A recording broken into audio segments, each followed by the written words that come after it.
Welcome to the Project, the podcast with the mission to cover every project throughout pop culture and history.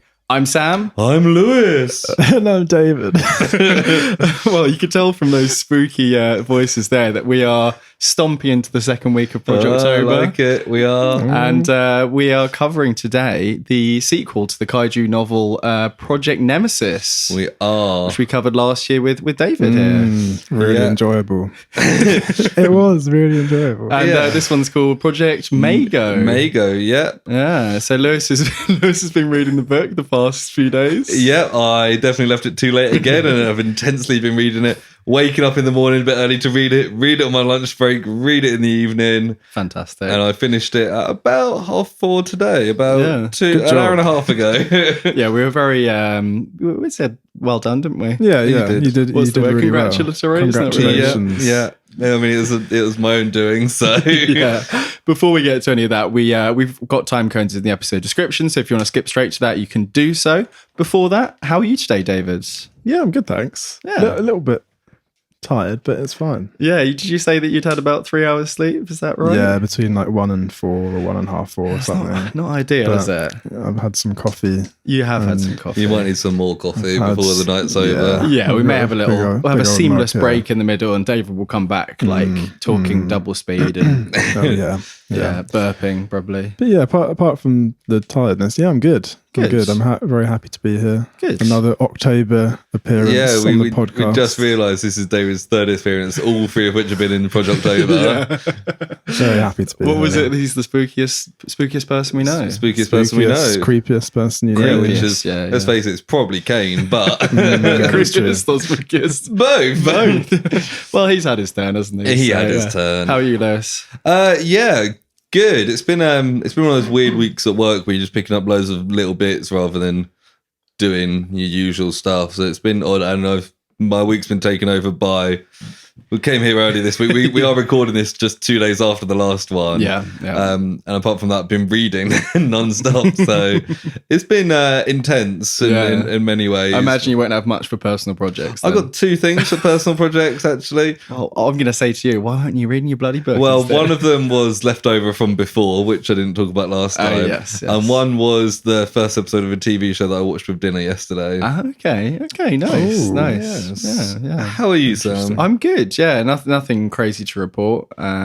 Just being at work, really. So, yeah, nothing. Well, see, it seems like you're a lot better in health. Than I you was a little bit ill last week, as the coughing on last episode will testify. But I'm good. Yeah, but what's the first good segment? Look, Wow, you must mean.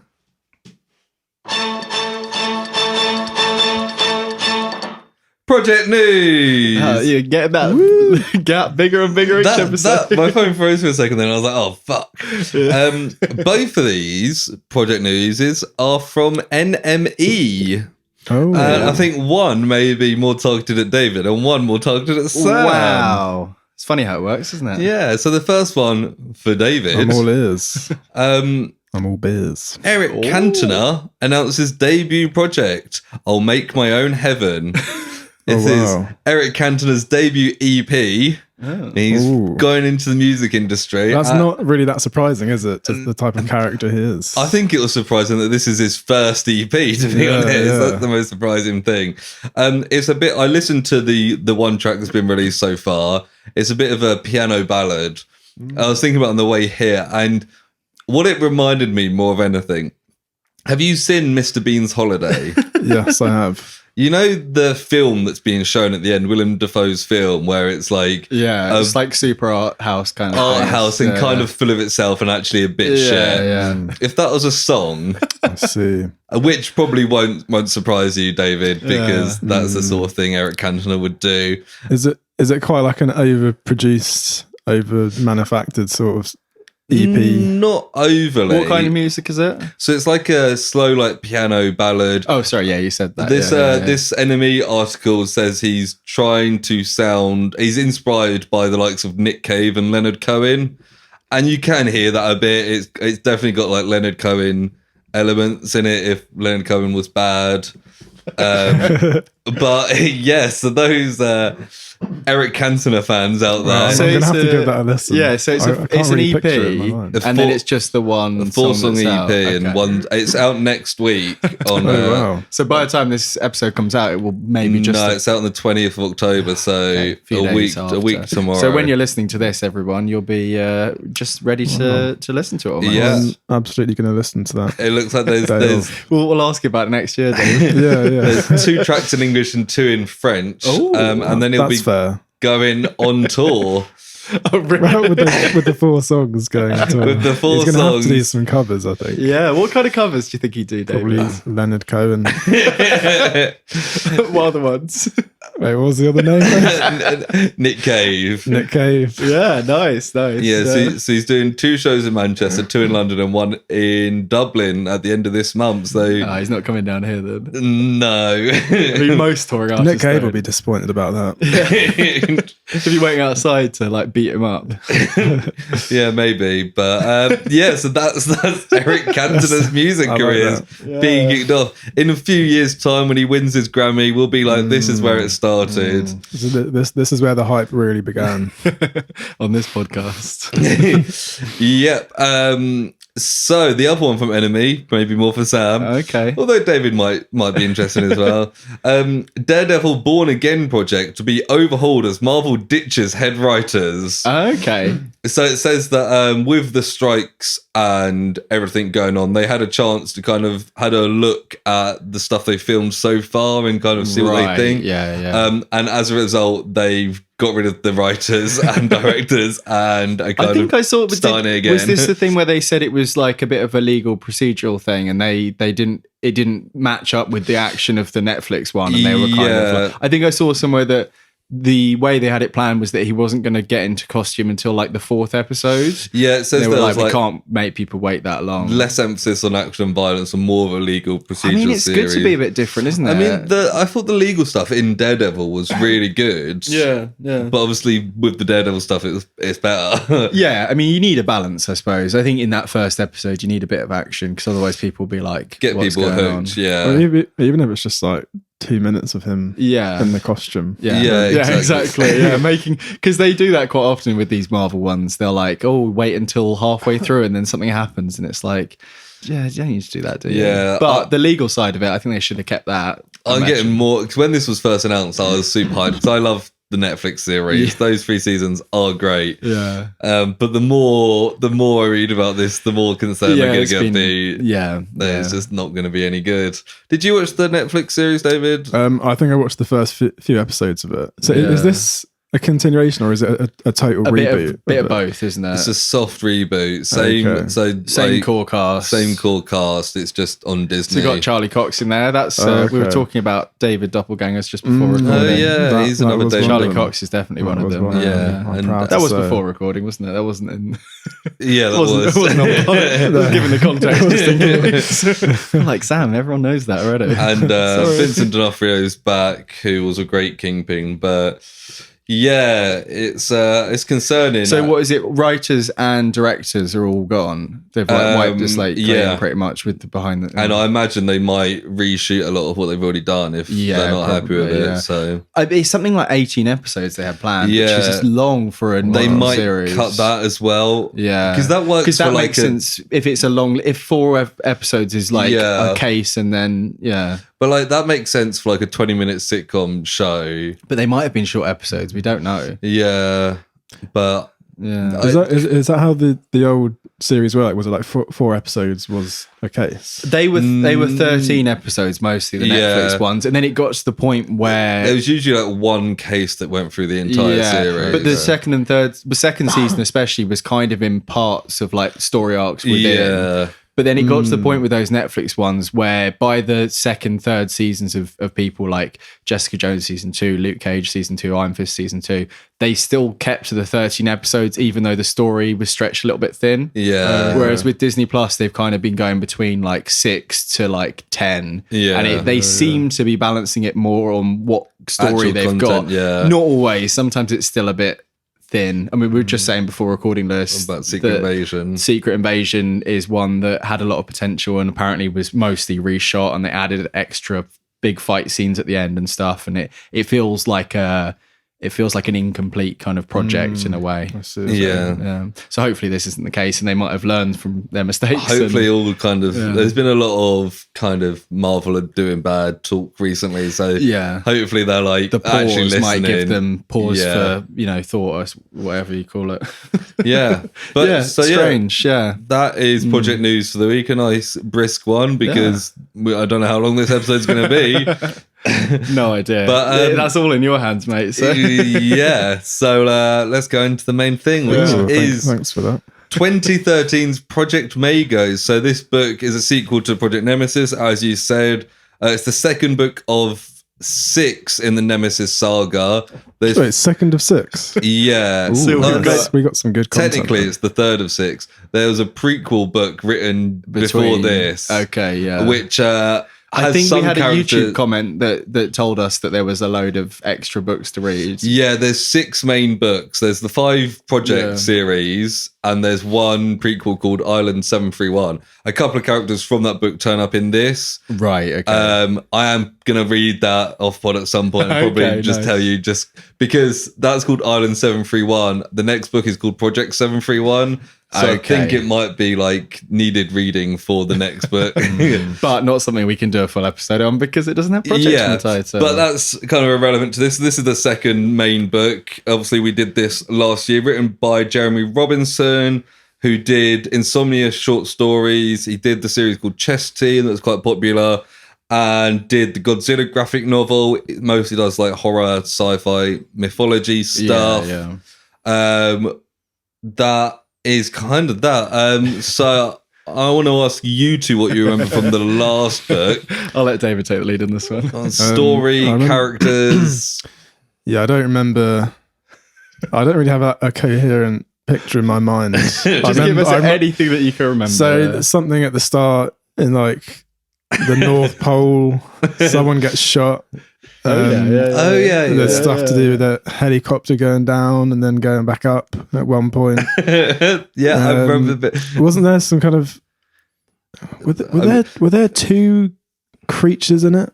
Was there one weird like transformation from some woman? I mean, I remember it quite clearly, but I think I've listened. Did you ever listen back to the episode? Yeah, I did. Yeah, it was like a year ago. Yeah, no, fair enough. Sam, do you want to give us a recap then of the first book? I mean, I can't do all the beats, but David's absolutely right. There was a little prequel bit at the start that was they found like a skeleton, and there was in Alaska.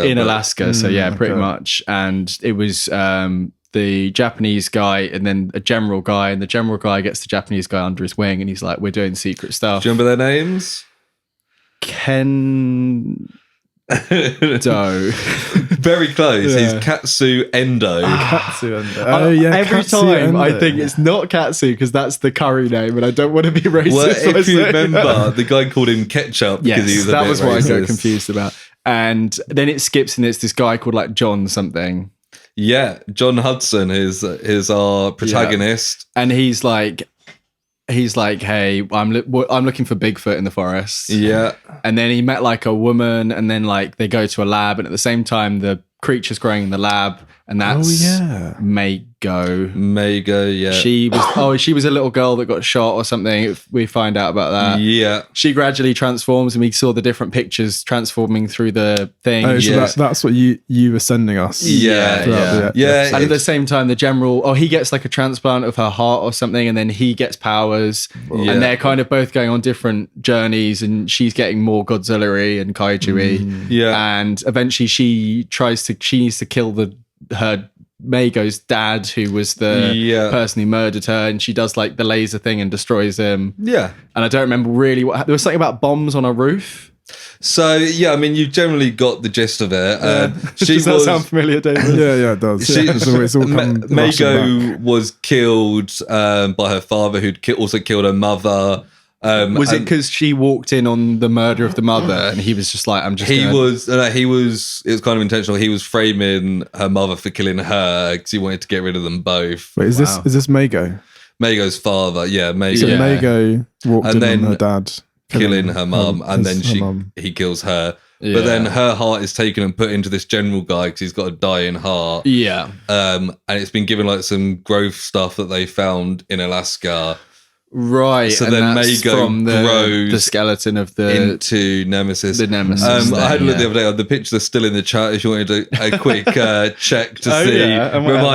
Quick reminder. I remember it was a little bit H.R. Geiger kind of alien mixed with almost the Zilla Godzilla from the 1999 or whatever. But yeah, you've got John Hudson, the main character, and his partner Ashley Collins, who they kind of have a thing. Oh yeah, I can see these pictures here. And you get introduced to Woodstock, the helicopter pilot, and then at the end, after Nemesis has destroyed a lot of Northeast America, they have a big showdown in Boston where John Hudson takes Alexander Tilly, Maigo's father, up to the roof, and the wings like point like a sunbeam at him and destroy him. And was it like a crystalline kind of? Yeah, it's like crystal feathers type thing. Yeah.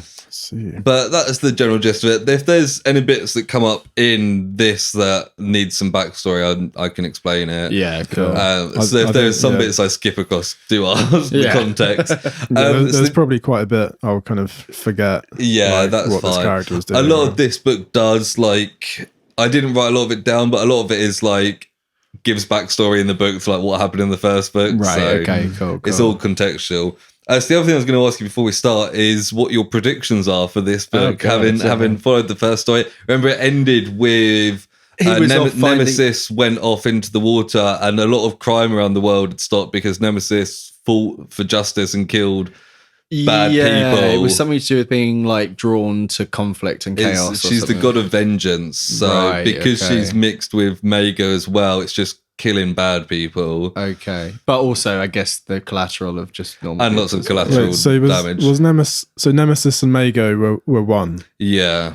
And it was the general. He was the other weird. Yeah. So General Gordon. He was normal sized. Oh no, but then at the end he was big. In the epilogue he was big in a cage. He's got Maigo's heart, so he was got some of the Nemesis blood changing. Yeah. So he's something else.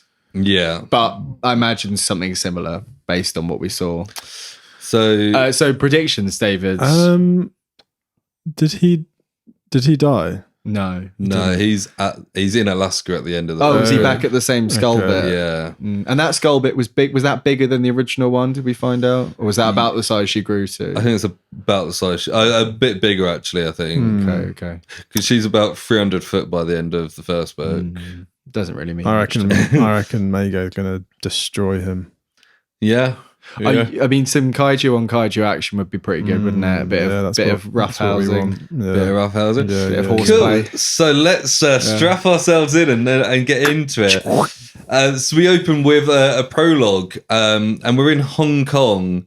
Ooh. And we've got 33 women who are tied up and bound in a shipping container. Oh, gosh. And we've got a couple of gangsters there. The lead one's called Tin Man. Talking about how originally people were scared of, selling sex slaves because Nemesis would come and get them, but it's got a bit quieting down. And he says business is booming, and they've got an auction in 30 minutes. He's going to sell these 33 women in Hong Kong. Does it explain why it's called Tin Man? No. Like a heartless. Oh yeah, bastard. heartless. Yeah, that might be it actually. Yeah, that makes sense. And he's made of metal as well. Yeah. Most of these women are Asian, but there's copper. There's two American women there. And as he's kind of like taunting them, they turn around and beat him up. Oh, right. And all of them, or just the Americans? There's like the two American women turns out they're undercover cops. Ah, nice. And they release like a canister of white gas they can be found. But before anything happens, the roof of this building gets torn off. And everyone's like, oh, fuck. Sounds like a bad storm. The two women cops take all the sex slaves out to like freedom. But the Tin Man screams that Nemesis has arrived and he gets eaten. Nice. And that's the end of that prologue. So it's kind of like she's doing like a bit of a vigilante thing then. Maybe, yeah. That's what it seems like. But then has had a bit of a break recently. What's that all about? Yeah, what is that about? So then we open with chapter 1. We're in the Colorado woods with John Hudson and Ashley Collins, our two main characters, they're doing their classic. Remember before they're looking for Bigfoot, looking for paranormal stuff. And there's been sightings, a bit of an X-Files kind of vibe. Yeah. Isn't it? Yeah. There's been sightings of a black cat woman running around the woods. So they're like, let's go check that out. So they, if you remember, work for the Department for Home Security sector called Fusion Center Paranormal. Catchy. FCP, they're known as. But they say it's been they're kind of like world famous now because of the whole Nemesis stuff. Right. But it's been pretty quiet because... Were they kind of... Yeah, I guess they were in news stuff and all that. Probably. Yeah. Was in Project Nemesis, wasn't there some kind of misunderstanding between like the FBI and them? Or am I getting mixed there up? was a guy who like they didn't do recognise the lots of other authority departments never recognised them because they do paranormal stuff. But now they're kind of a bit more respected because the whole world saw Nemesis destroy Boston. And then they when they're looking for the Colorado woods, they realise they're being hunted, and out of nowhere jumps this cat woman, and they're like, "Oh fuck, this woman's real," and she's super strong. She grabs one of their rifles and like bends it, they're like, "Fuck." Collins goes to like attack her. They both basically get beaten up and like to shit by this super strong cat woman. But then Hudson manages to pull a gun on her and is like, "Stop," and she kind of pauses. In a way, Pause. And but she turns and is like, "You shouldn't have come here." And he's like, "Oh fuck, this Catwoman can talk." And she looks fairly human. And she kind of reminded me of the description of the 2019 film Cats, where it's like that kind of Catwoman, where it's like it's a person. It's a person with extremities and fur. Yeah, I was thinking like Batman Returns. Catwoman. No, she's a cat. More like a furry woman. John Hudson, the main character, says she'd be attractive if not for the tail. So that guy was horny. I remember he was horny as fuck last time. Oh, he never stops being. I feel like horny. last time you were like, yeah, there was lots of descriptions of women that I just didn't mention. Like she was hot as hell. Oh, there's a lot of carries on in this, all up the wazoo. Yeah, that kind of there's thing. Lots of fully formed body types, and I mean, hopefully they're fully formed. Okay. It's a shame we didn't. But this Catwoman just says she's just protecting her children, and then a guy comes out from behind them, aiming a gun as well, and he's like, "Lily, what are you doing?" And like has a go at this Catwoman, and he's like, "Are you guys from DARPA, the Defense Advanced Research Projects Agency?" Who we briefly mentioned with Kane earlier this week. Kane mentioned it last, And Hudson's like, no, we don't like DARPA. And he starts explaining that there's been sightings of this Catwoman. It's like, people have spotted her looking in their houses and stuff. We're here to check it out. And he's like, we're from the FCP. And this guy's like, oh, okay, yeah, from the FCP. And he's like, oh, wait. John Hudson? And he's like, oh yeah, and he turns around and he's like, wait, are you Mark Hawkins? Apparently they were friends when they were young, used to go on adventures together. That's a coincidence, isn't it? Yeah, they're like, oh, that's handy. They all make friends. He shakes hands with Lily, and basically they've been living out in this woods, and he's like, look, we're not here to harm you, we're just kind of checking it out. If you guys are just going to be safe and stop perving around people, we're happy to walk away. And then John Hudson's phone rings, and it's the Imperial March. Okay. Oh yeah, because he was a bit of a nerd, wasn't he? Yeah, there's a few references. He's like a cool nerd. A cool nerd. So it wasn't like Ready Player One. It was. There was references before. There's lots of references. A lot of the references haven't bothered. Yeah, I think they were like. I remember you saying last time it was like there were some really like bad references. It was like cheesy, like what's the word? Just like really on the nose, kind of out of Yeah. I kind of feel as though we spoke a bit about Ready Player One last year. I think we might have done. Possibly, yeah. I don't think it's as egregious as that, though. No. But the phone ringing in the Imperial March means there's been a sighting of Nemesis, and he's told Nemesis has turned up in Hong Kong, and they're like, oh shit. So they're like, we need to head there. Wait, does it say how many years after the first book? I think it's like 3 or 4 years. It doesn't say specifically, but it said that. Well, I think the epilogue is like a year or two after the rest of the book, right? Okay. And then Nemesis has been quiet for like a year or so, so it's probably 2 or 3 years. Okay. And then we move on to a different character, Katsu Endo. Oh, yeah. Who was a bit of a fun character last time, and like kind of a super spy kind of guy. He was like the bodyguard, and then he realised that he was on the wrong side. Yeah. He's now working for the CEO of Zoom. Do you remember Zoom? They were like the CEO of Zoom. Yeah, so Zoom, spelled with a B on the end, not Zoom we know.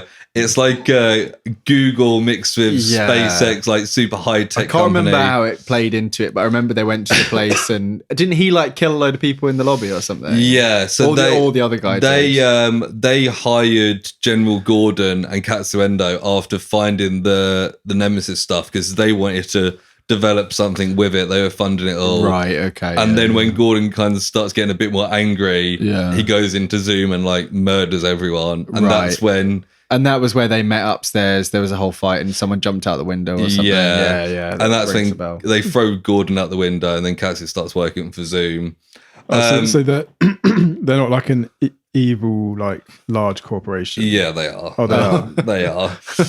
So he's gone from like one evil to a slightly less evil. Yeah, but he's happy to work for them because their goals align with his. Okay. He only wants to find Nemesis and find out more about Nemesis, and now the best way for him to do that. Right. Okay. Yeah. He's also heading to Hong Kong. He's like, we need to be quick because Hudson will be there, and he's like, I really admire Hudson for everything he did in the last book. But he knows that he'll get arrested by him like the moment he's seen because he did lots of murders. And he's kind of like he's going to arrest me for murders, but like this guy literally took a man onto the roof of a skyscraper to be like executed. Yeah. Like he's also a murderer. But he's like, he's got an assistant and he's like, we're going to be quick. And they're like, oh, but there's lots of things. He's like, no. The creature in Hong Kong wasn't Nemesis. Okay. So Hudson and Collins are now arriving at Hong Kong, and they're like, Nemesis has destroyed this entire port. There's 320 dead or missing people. And Hudson's like, I don't know. If this was Nemesis, it'd be a lot worse. Like, there's some like claw marks in shipping containers rather than them being like completely gone sort of thing. Okay. I thought it was going to be the other way of like, no, this couldn't be Nemesis because Nemesis wouldn't kill them that many. No, Nemesis basically destroyed half of Boston in the last book. Okay. Like Nemesis is generally good, but a lot of collateral damage. It's Godzilla. It's the Godzilla thing. Like she just but Hudson suspects that Nemesis is being framed. And poor Nemesis. And there's this it's such a funny thing to say about like a giant. There's this woman who's dressed very sluttily there, who's working on the case. She's one of the cops from the start. Is it described in great detail? Is that one of those moments? Not in great, but she's described as dressed sluttily. I was wondering if those were your words or not. She said she didn't get a good look at the monster because she was busy saving sex slaves.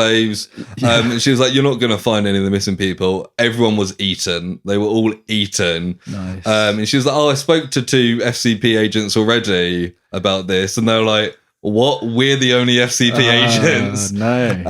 And they show a picture. John gets up his phone and he's like, is it this guy? And he's like, oh yeah, it's that guy. And he's like, what name did he give? He gave John Collins, which is a mix of John Hudson and Ashley Collins. It was Endo. And John's like, he's fucking mocking us.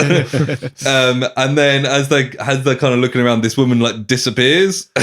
Okay. Not mysterious, but John's like, oh, she disappeared like Batman. And John doesn't know where she want to go because it was pretty cool that she just went. And then they like go after Endo. They look around the port for a bit and they see Endo, this woman. So they kind of try and sneak around the containers to get to him and her. John's like climbing on top. Collins is going around the left. And they get to him. And as they jump on him, Endo just like steps aside and he goes flying past him because he's like a super spy. Endo and the woman like split up. So Collins goes after the woman. Hudson goes after Endo, but he kind of loses track of him. Got to do the boys and the girls split off. And then Endo's suddenly behind Hudson and he's like, I'm going to get you, a fucking murderer. And Endo's like, I only killed like under the orders of a US general. Like you took somebody up to the roof to be murdered. Who's the real murderer? And Hudson, he's kind of thinking about it and he's like, he fucking hates it because he agrees with him. And he specifically says to be executed by Maigo. And he also notices that Endo's the only other person who calls Nemesis Maigo. He does, but everyone else just sees her as the monster. Hudson tries to punch him, but he just gets dodged, and Endo slaps him round like the side of the head, and he's like, "Oh, it's like in like a sword fight when someone's like super outclassed, and they're just kind of batting them away." And then Endo's like, "Stop, sit down," and Hudson stops and sits down. he can't move. He's like paralyzed, and he's just having to follow these instructions. And Endo's like, our goals are aligned, like Maigo's important to us, and then he like disappears. And Collins arrives and Hudson's still just like frozen in the spot. And then she pulls this little device off his neck, exactly where he'd been slapped. And then he can move again. And he's like, fucking hell, they've got like some control device. Then he figures out, shit, Zuma gonna try and control Nemesis. That's what they're planning. So it's a bit of like, oh, some tech here. Nice. So that's where is this Endo's intention starting to change a bit, or is it still at this point? Maybe. I mean, he's quite open that like he's got a moral compass. You only kill people that deserve it, but his main goal is to understand more about Nemesis. With whoever helps him. He's kind of really complimentary of Hudson. He'd love to work with him, but he knows he can't because Hudson like absolutely despises him. And then we're introduced to a news reporter called Olivia Jones, who's reporting at Sydney Opera House. There's a new orchestra going on there. It's live on the news. Everyone's kind of happy about it. And then there's a big light show coming from the water that everyone's kind of excited about. And she looks closer and it's her live. And she's like, oh, fuck, Nemesis is here. She was at Hong Kong like yesterday. And now she's here to wreck us.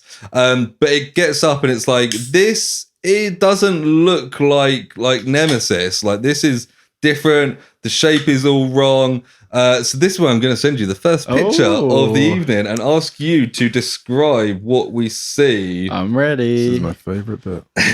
So this, I'll carry on reading as it comes through. Yes, please. But this big creature stands up. It's got the same like orange glowing bits. And she doesn't see like the same vengeance that Nemesis will always describe with. It's more just hunger. This is hunger. So do you want to describe this creature to us if you've both got it there? I haven't got it. Have you got it, David? No, it hasn't come through as of yet. No! I thought it was right there. Oh, I have sent the photo. It's not... Are you on the Wi-Fi? Yeah, I am. Let me try turning the Wi-Fi off and see if it comes. Oh my goodness. I was like, there we go. Snap! That is not Project. Wow, that is not Nemesis. So do you wanna describe this creature to me? It's got absolutely massive claws on the end of its hands. It's got really, really weird eyes. Yeah, almost like a hammerhead shark. Yeah. That's how it's described, like a hammerhead shark. So. It's heavily armored. Yeah, it's like a similar kind of creature, like it's quite reptilian. Reptilian, 1999 Godzilla. Is it 1999? I keep saying that. It is, yeah. But like more, 98. you know, what I mean? 90. But it's more like squat than Nemesis. Nemesis was kind of like xenomorphy, kind of tall and muscular, whereas this guy's a bit more squat. It says it shares some features like the dark grey flesh and the obsidian claws and the bony protuberances and these glowing orange membranes which are circled across his chest. Front, and this creature's only 100 foot tall, so only a third of the height of Nemesis. It doesn't stand a chance. But everyone's like fucking screaming and run away. But Olivia's like, this is my chance to like make a name for myself as a news reporter. She's like, I'm in my 30s now. Like, they're going to cut me off TV in a couple of years. So she like carries on reporting. The crowd are screaming. And then behind her, this creature grabs 20 people and eats them. Hey, it's got a big old mouth. It is like a hammerhead shark mouth kind of like, or even like more like some sort of big wide shark mouth. And Olivia keeps on reporting, being like, this is my moment, this is my job. And the cameraman like runs away, and she says like she just wants to be like known as like a brave reporter. Nice. And then as she's thinking that, a 2-ton black hand slammed down on top of her, smearing her into the ground. I had a feeling she wasn't going to last long. Unnoticed by the monster and quickly forgotten by the audience as they watched the feast continue for 10 more horrific minutes through the undamaged camera. Right. So the camera's still rolling, just watching, That's cool. And everyone's just watching this on TV. So it's just like piling people into its mouth. Just eating people. Like, and that was one thing about Nemesis as well. It wasn't really eating people once it got to us. It ate like whales and stuff, but a lot of the human deaths were like collateral rather than going around eating people, whereas this is straight up just eating as many people as it can. Straight up eating, and then we are back at the FCP headquarters, which is still based in Beverly, Massachusetts, which is one of the places that kind of got torn down by Nemesis. So FCP, that's where Hudson and Collins. And they said there was lots of like military prep after Boston and ways to evacuate. We introduced some of the familiar team from last time. So there was Woodstock, who was the kind of crazy helicopter pilot. Was he like an old hippie kind of that guy? guy? Was that why he was called Woodstock? Was that kind of, and he was a bit crazy. You can imagine being a bit of a hick, but lovable. Okay. There's Cooper, who's like the no-nonsense like businesswoman who like at the end of the last one got like stabbed with like a shard of glass. But she survived and she's doing okay. And you've got Watson, who's the like fat IT guy. Loads of comments on this about how fat he is, and I was like, okay, I get it, but like, so like, wasn't it at the start of the FCP was pretty much just like the three people, plus the Cooper, John and Watson. So Cooper was like the business boss, and then there was two like, loser field agent people. Oh no, he was just one field agent, one backup guy. And then he met Collins, who was the local sheriff. Near where Bigfoot was. The hot local sheriff. And then Woodstock they recruited as a helicopter pilot. That's right. So there's still not. Oh, but then they did have like other. Oh yeah, they had other people that they worked with, didn't they? The other military. But they were a small. It was like the X-Files. It was like 4 people. But Hudson's like talking to the team, and he's like, I don't think Hong Kong was Nemesis. Like, they kind of have this bit back and forth, but he's like, nah, that wasn't Nemesis. And then they're like, wherever it's going, it's eating people, and they're like, that wasn't a Nemesis' like plan. And then an alarm goes off, and it's Homer Simpson's scream, because that's what they've got as their alarm. What could that mean? And there's a Nemesis sighting in the headquarters. Why is it no longer Imperial So that was March? his phone. This is in the base. Oh, okay. Because he loves his pop culture. There are a lot of references then, A Nemesis sighting at Sydney Opera House. And they're like, it's literally impossible to get from Hong Kong to Sydney that quickly, even if you're Nemesis. So they're like, this is confusing. And there's pictures of it this time. And they look at the pictures like I showed you, and they're like, it looks like a hammerhead shark thing, a bit more squat, but the same kind of skin and bones. And then another alarm goes off, but this is coming from outside, and they're like, what the fuck? They go out there, Nemesis is back where they are in Massachusetts, and they're like, fuck. obviously this is like happening just after Sydney, so like, there's no way it was the same one. Yeah. Does he, so at this point, what's the alarm sound? Oh, that's just like a siren because he's not in charge of that one. Ran out of ideas. So the theory at the moment then is that there's 2 non-Nemesis ones getting up to no good. Potentially, plus Nemesis has just turned up on their doorstep. So Nemesis turning up has kind of ruled her out of at least one of the others, probably both of them. Yeah, okay. Yeah, exactly. And then we get a point of view from Maigo. Oh yeah. Who, if you remember, has fairly like primal thoughts, mainly emotion driven. She says she's been in the deep sea for a year, recovering after cleaning the earth a bit of terrible people. But she's constantly fighting the urge to lay waste to the human race because it's so bad and like horrible. But then she get a constant call. Something's calling for her. So she just swims that way. She's got a thirst for justice and is swimming to somewhere she's been before because something's calling to her. And we're like, wow. That was a lot of last time, wasn't it? She was getting like a pull towards something. Yeah. Just reminds me of Godzilla as well, obviously. When he just goes underwater and he's just like recharging. Yeah. It's drawing the like nuclear power. It's a lot of that. I don't know if it's nuclear it's just chilling where there's not people trying to kill her constantly. But Hudson's trying to figure out like why Nemesis is here. He's got this device where he can kind of connect with all the leaders of other military because they respect him now. He's got this high-tech phone, and they're all like, why don't we, like, there's a prison nearby, why don't we get other prisoners and just take them out to give Nemesis something? And he's like, no, that's fucking stupid. But she's going to get to the coast in like 3 minutes, and she's heading like, they map her and she's heading straight for FCP, like headquarters, straight for Hudson. I thought she was like literally outside, like, hello. Well, it's 3 minutes away, they can sense her. They start putting an evacuation plan. We find out at this point that Cooper and Watson are dating, which is a surprise to Hudson because he's a big fat ugly guy. Well, and I she's can't believe such a fat man would be going out with somebody. Who's Cooper and Watson? Is Cooper the IT guy? Yeah, and Watson Cooper's like Watson's the IT guy. Cooper's like the businesswoman type woman. So the other two in the FCP, yeah. So old man, I was going to say Watergate. What's he called? Woodstock. He's the only one that's single at this point. The rest of them are all sleeping with each other. Yeah, pretty much. Oh, so is the 2 main ones. Hudson and Collins, yeah, they're a bit. She's of the a hot thing. police chief. He's got to be. You gotta.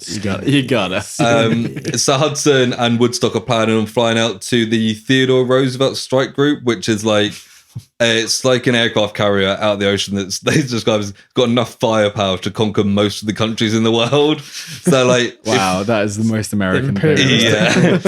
And they're like, if we go out there and Maigo follows, we know she's heading for John Hudson. Right. And he's like, if that's the case, I'll head to Siberia and just stay there. Why would she be going for him at this point? Yeah. Do they have a working theory for that? They're just like, no, he's just got a feeling because he's interacted with her and she's heading like directly that way. And then Hudson, as they're like getting up in her helicopter, looks out to sea and up comes the big monster. But it's not Nemesis. It's another creature. A third. Third creature. Yeah. Or maybe it's the hammerhead one. And I'll send you a picture of this one. Here we go. So it rises up and Hudson's immediately like, what the fuck is that? And he's like, this is also not the one we saw in Sydney. This is something new. Oh, damn. Oh, that looks badass. So do you want to describe what we've got here? Yeah, go on, David. I mean, it's similar to the last one, but it's on all fours.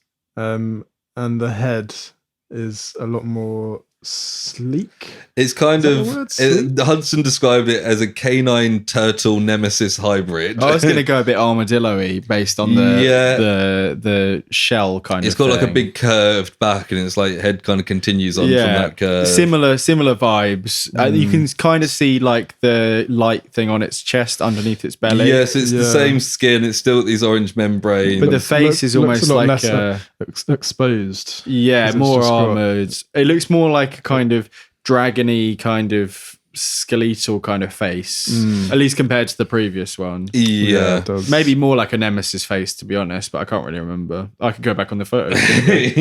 Yeah, it's like it's less hammerhead Yeah, shark. it is more similar to Nemesis. Yeah. But Hudson radios into all the other military and is like, "This isn't Nemesis, but like consider it like just as bad because It's we've still a never big met this." monster. And orders an attack. What's the size wise on this one? So this one is, it does say a bit later.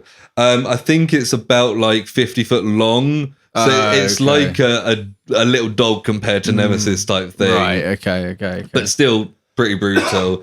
The Air Force and the National Guard are 2 minutes away, so they need to keep it busy. So Woodstock and Hudson fly up there. They've got a shit ton of weapons on their helicopter, and they're like, Nice. "We'll deal with it." Woodstock's like, they're like, "Right, we need to name this so people know what we're going for." Woodstock's like, "Let's call it Fucktard."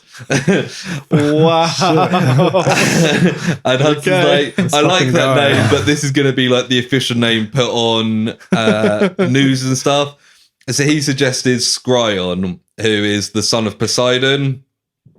I guess it comes out of the water. So Yeah, is Woodstock's that like, Poseidon's son was called Sciron, not Scryon. And he's like, yeah, but Scryon sounds better. It was like, okay. So he tells the military that the new kaiju is called Scryon and sends some pics.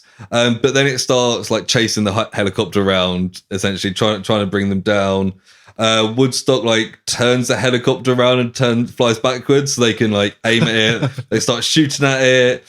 It's pretty much unaffected, and backup's still like 30 seconds away. Oh no! Yeah, I guess it's pretty heavily armored, isn't it? Yeah, and they mentioned since Nemesis, like people like have got really interested in kaiju. So there's a bunch of people that have come down to like the seafront like here, spotters kind of thing. yeah, and they're like, we need to get these people like the fuck away from here. So they start like getting the police to take them away.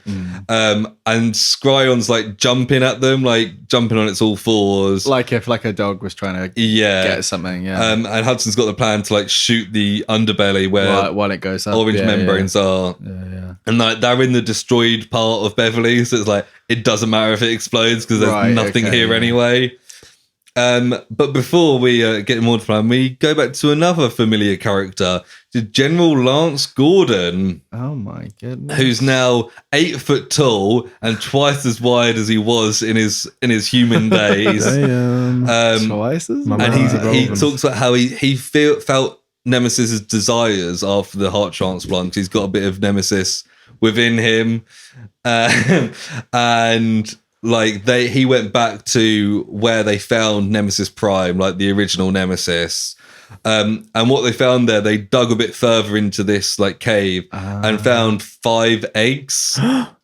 So he hatched them and they followed him and he brought them up as his own. Right, so his own little army of yes, he's got 5. The 2 new ones we've seen are probably one of these. 2 of these. And all he wants is vengeance, partly because of the Nemesis blood, but he wants it against John Hudson because he fucked over his plan in the last one, and against Nemesis for kind of rejecting him, essentially, because in the last one, he wanted to be the one to go and like impress Nemesis because John offered up Alexander Tilly. So his intention was to get Nemesis on his side, so he could then he's drawn to Nemesis, or just like work with her, have a connection with her.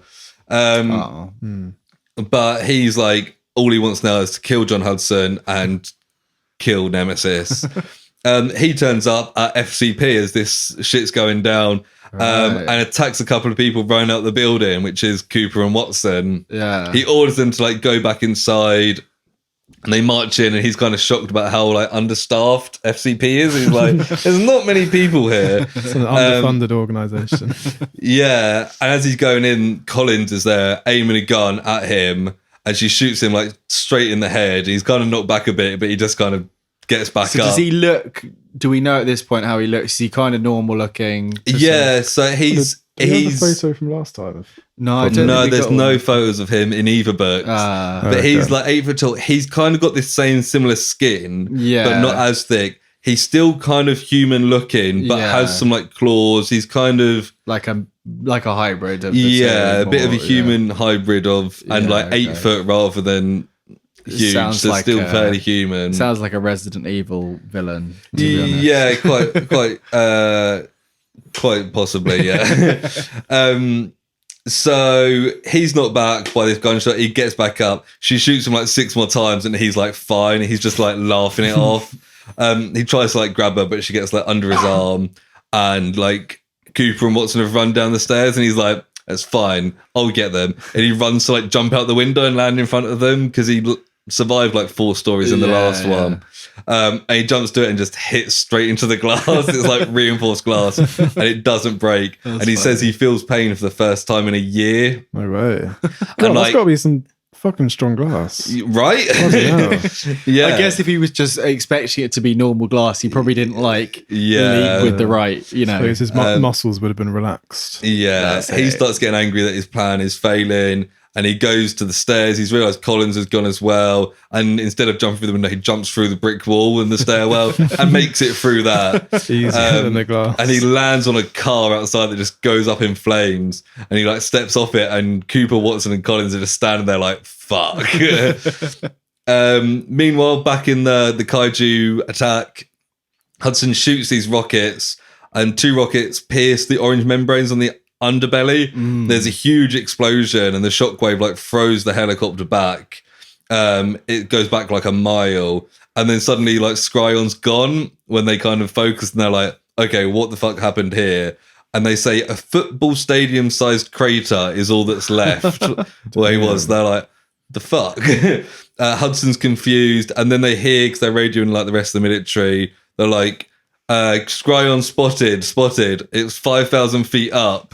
And they look up, and Woodstock laughs. Suddenly it's 4,500 feet. What's happened is where it's exploded like to the ground. So it's just shot up into the air. So it's just falling down. Yeah, and it's alive and it's pissed off. The military are like missiling it, and they like hear as it falls, and it's kind of like flailing around. I mean, sure, you have to presume it's going to die on impact, surely. Well, they're like, if it survived all these explosions, we probably need to get out of this. They're like, let's get to this aircraft carrier. And then they suddenly, so the helicopter is called Betty. They keep referring to it as Betty. Sometimes I'm going to say Betty by mistake. Betty was the name of his truck in the first one, which you may remember got exploded by this orange membrane stuff when Nemesis was a bit smaller. Kind of, yeah. Named after his ex-girlfriend Betty. He had a car Betty, now he's got a helicopter Betty. Was that a bit where there was a whole thing and then he got thrown back and he fell off like a hill and stuff? Yeah, there was a whole bit going on, yeah. But suddenly Betty is covered in a shadow, and it's Nemesis, actual Nemesis this time, is behind him. We knew she was swimming that way. It's just she got there after Scryon. The helicopter turns around and Hudson like looks her dead in the eye, and he sees Maigo rather than like Nemesis, because she's always had like fairly human eyes still. Yeah. And he orders everyone to like hold fire. And Nemesis has grown a bit now, like 350 feet, so a bit taller. She's carried on growing. And then he counts down 3, 2, 1, and then it happens, it says. And we move on to the next chapter. We're back with Collins, Cooper, and Watson. And Collins is like, you two, like, you're not field agents, like, get the fuck out of here. Gordon's just laughing at them. Collins shoots at him long enough for like Cooper and Watson to get away. And Collins shoots him in the eye, and he kind of recoils at that for like the first time. And like fluid is oozing out of his eye. But then he like carries on grinning. The bullet like falls out and his eye like just gets better. And she's like, oh, for fuck's sake. He grabs her and like slams her against the wall. And he's about to like basically punch her face in. And then Watson like throws a brick at his head. So Gordon turns and runs at Watson. But then he's knocked by the side as Cooper shoots him with a shotgun. So they're kind of teaming up against each other there, with each other. And they keep shooting as Collins gets up, and she can't, like, she's battered, she can't get up. And then is helped up by a random man on the street, and she stands up, and it's Katsuendo. Hey, everyone's there. Nice. And as this is happening, there's a huge explosion coming from the kaiju fight further down. Which was the explosion from before. Then now it happens or whatever. Yeah. The explosion that shot Scryon up into the air. Right, so we've gone back a little bit. Yeah. And as that happens, like Gordon's knocked back, and it looks like he's been shot, and they're like, that's interesting. But he gets up. Collins looks at Endo and he's gone. Classic he Endo. likes to do that, doesn't he? They Yeah. mentioned the Just Batman vanish. thing earlier. He just fucking turns up. And he's just like, It wasn't even him that was the no, I Batman. know. But then straight after, it was like everyone's climbing around on crates and Yeah. he's dodging stuff. It's like They- everyone's Batman in this. They see like missiles exploding in the air. They can't really see it because it's in the distance, but they kind of figure And out. this is the falling one. from- Yeah. But Gordon's kind of reacting to them, and they're like, okay, so he's feeling this pain. There's a lot of like psychically linked stuff in this, isn't there? yeah. Oh, so that's Hudson's feeling the pain. Gordon's feeling the pain. Gordon, the General's general, is feeling the pain of Scryon, the new Okay. kaiju. Yeah. because it's like his kid kind of thing, right? Yeah. now. One of the five. Yes. Yeah. raised. So Gordon's then running at Cooper and Watson, and then a man jumps on his back from like on top of the burning car, and it's Endo. He's back, and he starts like tasering the side of Gordon's head, and they're like, "That's weird." But then Gordon like throws Endo to the ground. Endo like runs back at him, and he runs off, and he's like, "Collins, keep him busy." And she's like, "I don't really want to work with this guy, but he is kind of helping us here." So she shoots Gordon, and then like Endo's jumping up there, and he's on his back again, and he's drilling the side of his head. Gordon like falls to his knees, and he's drilling his head. And then Gordon screams and Endo falls off. And then Gordon like gets up and runs away because like something was actually happening to him. Collins helps Endo up, and then she hits him with a gun and knocks him out. And she's like, public enemy number 2 may have got away, but public enemy number 3 is coming with me. So we're back with the big fight. Scryon's falling from the air, and Nemesis jumps and catches it in her mouth and shakes it like back and forth. There's blood pouring out, and it's like brown blood from it, not like Maigo's, which was always quite red when she bled. Right, yeah. She throws Scryon, and Scryon like gets up and runs back at Nemesis. It tries to like bite Nemesis, but it misses. It jumps to its chest and misses the orange membranes. Nemesis just like knocks it off because it's like easy. Like fighting a dog. Yeah, Like and a then little dog. Nemesis like rips the leg off Scryon. Yeah. So it's like hopping around on 3 legs, and it still like lines up another run at it. Nemesis just like reaches down, like picks it up, and then holds its head in her hands and just squeezes, and you see like the brown ooze just coming between her like fingers, and it's like brutal. she's just like absolutely destroyed this. And she drops Scryon and turns back to the helicopter. And Woodstock's like, fucking hell, like, how often are these kaiju going to be like staring at us? Like, this keeps happening. And he says, his actual quote is, Woodstock freaked out about how often kaiju look at them like Michael Jackson looks at kids. Wow. God. I remember some of the writing last time was like, oh, okay. Yeah.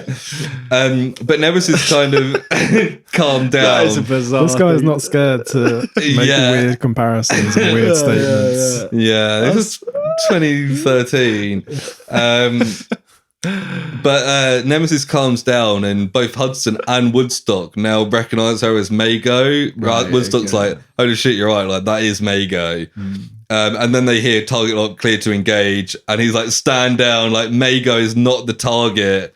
And then he's like, oh fuck, I shouldn't have called her Maigo over the radio. Like, to the world, she's still the big monster that destroyed Boston. Is like, fuck. He's kind of letting his secret out kind of thing. Yeah. Like letting it slip more than everyone else knows. Yeah, and they fly a bit closer. They're about 100 feet away, and like Hudson and Maigo like lock eyes, and they stare at each other for a bit, and then Maigo like turns and walks back into the sea, and Hudson's like, Scryon came to kill me, and Maigo came to save me. He's like, that's weird. And Woodstock's like, yeah, that is fucking weird.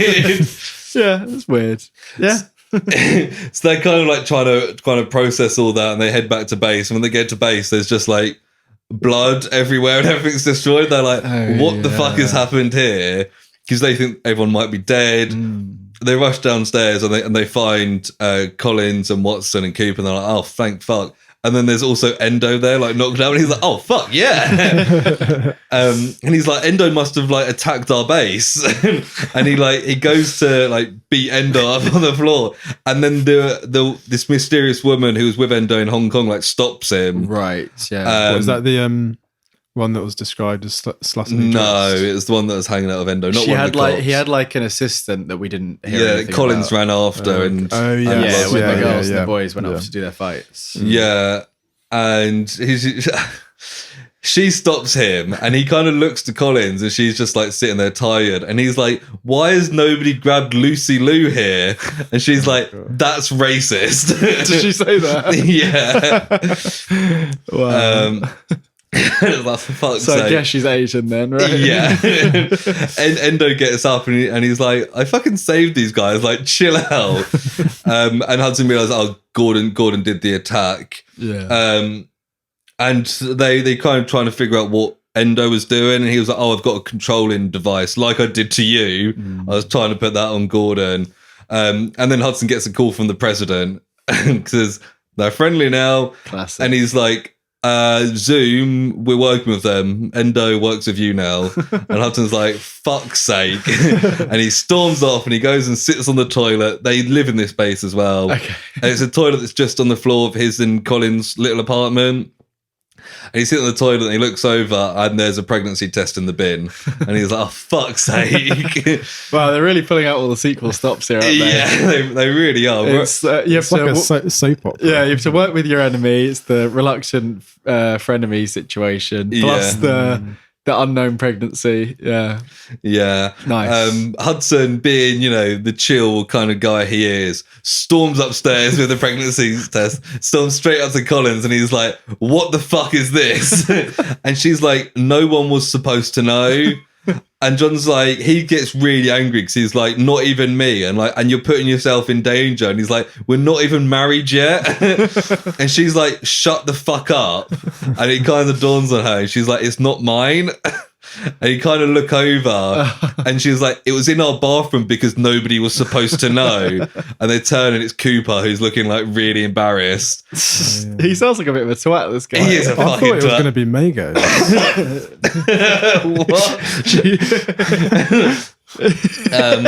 But like, She's going to have her own kids to battle the other after kids. this, they've made public that Cooper is pregnant. Endo and this woman are just kind of sitting in the corner laughing at it all.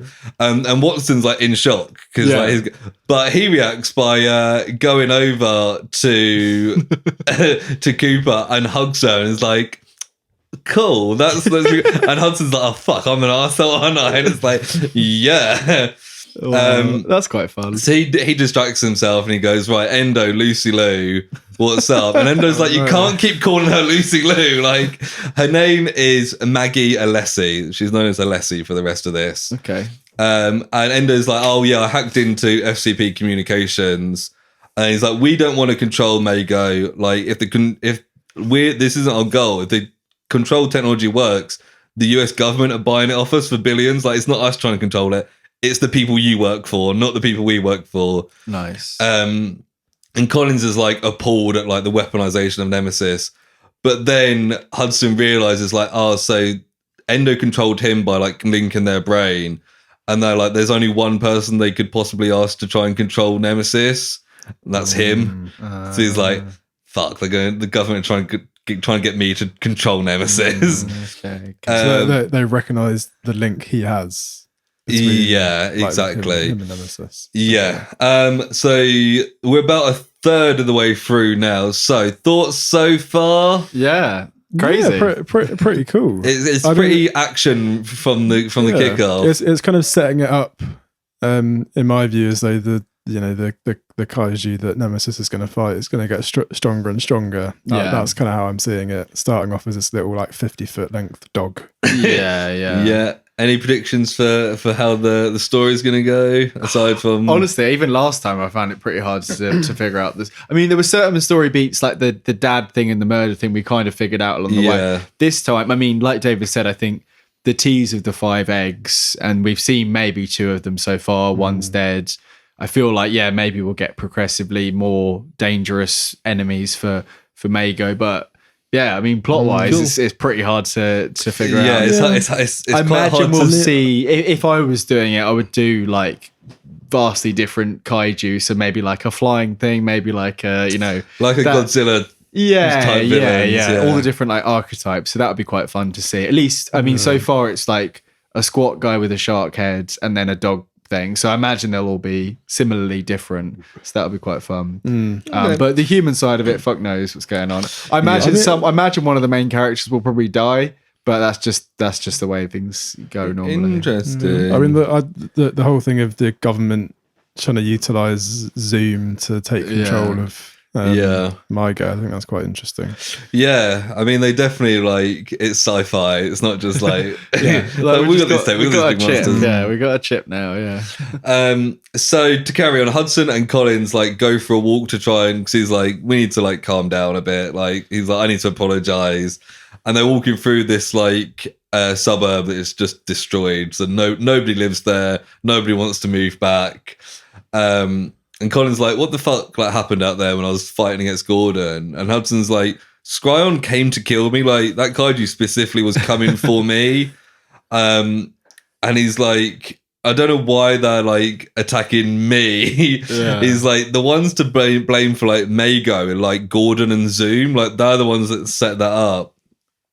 And he's like, but if Gordon and Kaiju are going to come after me, I can't stay here. And then his phone rings and it's playing Gangnam Style. It's Endo on the other side of the phone. Oh, what? Really? Yeah, it gets quite close to the mark. Yeah, I mean, 2013 for Gangnam Style is spot on. But yeah. It's not even the right country, is it? Collins laughs and she's like, you're racist. She's like, I love you, my racist boyfriend.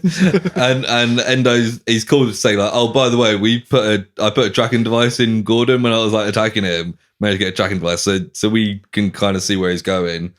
So Hudson and Collins gear up and Endo's let's not get all the military here, because if we go after him, if he spots the entire Air Force, he's just going to go off into the ocean or whatever and disappear. And then Endo's they kind of sharing info, and Endo's like, oh yeah, we went back to the site and we found these 5 eggs. And after Boston, they all hatched and they'd gone off, and we were Gordon is angry that he doesn't have the same connection to Nemesis as he hoped he would. So he's brought up these 5 monsters. And then he's like, oh, and the control thing, it learns one way. I didn't hack into FCP. I got all that information from you. I was in your head, so I learned all that. And Hudson's like, I'm going to fucking kill you if you ever use that on me again. And then they're like, oh, so is Gordon a beta test for kaiju control? And they're like, okay, we'll see. They kind of land in this area. They think Gordon's around.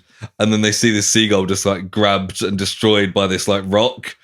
And Hudson's like, oh, fuck, Gordon's behind that rock. And Endo's like, nah, he is the rock. And this rock kind of gets up and grins. And it's this big guy who's got this now thick skin. Right. So this is what he looked like before, but they hadn't seen him. Yeah. Hudson's the only one who hadn't seen him. Yeah. Hudson shoots a grenade at him and it explodes, and he's just Gordon just whatever. So Endo's whatever. Keep him occupied, and Hudson aims and Alessi's running at him. Gordon goes to punch Alessi, but she kind of dodges, and he turns after her, but then Endo jumps on his back and is stabbing into his neck again like he was before. And Gordon jumps backwards towards the wall to crush Endo, because he's a weighty guy at this point. Yeah. Endo jumps off, but in the last second, and lands pretty hard. He's had a rough time of it. So Hudson's like, fuck this, I'm calling in the military. And calls them in. He's like, Lance Gordon is here, target him if you get time. They say they're 10 minutes away, but Woodstock and his helicopter's nearby. So they're let's just try and keep fighting him. Gordon goes with different people, gets shot by different people. One point a grenade goes off by his eye and he's momentarily blinded. So they're okay, that gives them enough time to hide. Woodstock turns up, starts shooting from the helicopter gun, but he's just kind of whatever. Woodstock runs out of bullets and Gordon runs at Hudson. And he like runs towards this like long grass that's nearby, and then suddenly like he turns around and he's not there, and he's jumped over him and is now in front of him. He's like, fuck, this guy's gonna be like impossible to stop. Loads of people start shooting at him. And then what was that? Oh yeah, like he kind of pins Hudson to the ground, and he's gonna like go like that and basically crush his head, like put his fist down. Yeah. And then suddenly you hear stop, and Gordon freezes, and you can see he's trying to put his fist down, but he can't move. I wonder who this could be. And Endo says, "Step away," and he steps away, and his body's like shaking, and Endo's like really struggling at this point because he's struggling to keep control. And it's like killing Endo essentially. And Endo kind of grabs Hudson. He's like, yeah, like I'm in his head. Like he's coming for you. He's going to kill you, but he wants to kill you himself. He doesn't want anyone else to kill you. This is like personal. So Hudson's like, get him into the ocean. And Endo and Gordon in sync go, she's coming. Nemesis is coming towards them. And even when you can see her kind of come in, but because she's so big, they're like, even when she stops, like that wave is going to come and like wipe us out, like because Nemesis doesn't really know what she's doing. And where was I? Yeah, Gordon like walks towards the ocean, and Collins, Alessi, Hudson, Endo kind of hide behind a wall. Endo gets Gordon to turn and face them, and then Hudson wants to like shoot one of these orange bits that he's starting to develop to try and like cause an explosion so Nemesis can get him. So he tries to like get him to like raise his arm up and like kind of stretch his chest out so they're a bit more obvious. And as he's done that, but Endo like falls unconscious. It's become too much for him. And Gordon's like, ha ha ha, and raises his fist up in like in like joy. And Hudson's like, okay, and he shoots him. And he's shooting, but because he's kind of not really with it, he's a bit concussed, he keeps missing. But Colin shoots, hits one of his orange membranes, and there's a big explosion. And Gordon like drops to the knees, like clutching his chest. Like he clearly didn't know that he had this thing, capability or whatever. They like start to get to the helicopter to evacuate, and then like a shadow's like going over all of them. Hudson like thinks it's like a weird cloud, but then he sees 3 orange circles, and it's another kaiju that you can still see Nemesis out at sea. Oh, it's a different one. He's like, it's smaller than Scryon. Our Scryon was about 100 feet long. This is about 75 feet long. And it looks a bit like a lizard. So get your phones at the ready. Oh, I know what I'm going to say. It looks like. I mean, this one is very lizard-like. Very lizard-like. So this one's just kind of appeared out of nowhere. Have you got it? There we go. Oh my goodness. Yeah, that's a pretty cool looking. You know what I would say this lizard. looks like a lizard. It does. It's like a Stegosaurus lizard. If a lizard was a Stegosaurus, I'd say like an iguana kind of Komodo dragon. Snap. Hello.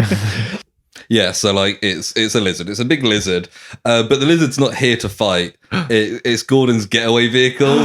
It runs up to Gordon. Gordon jumps in its mouth, and it like jumps into the ocean. Niche role.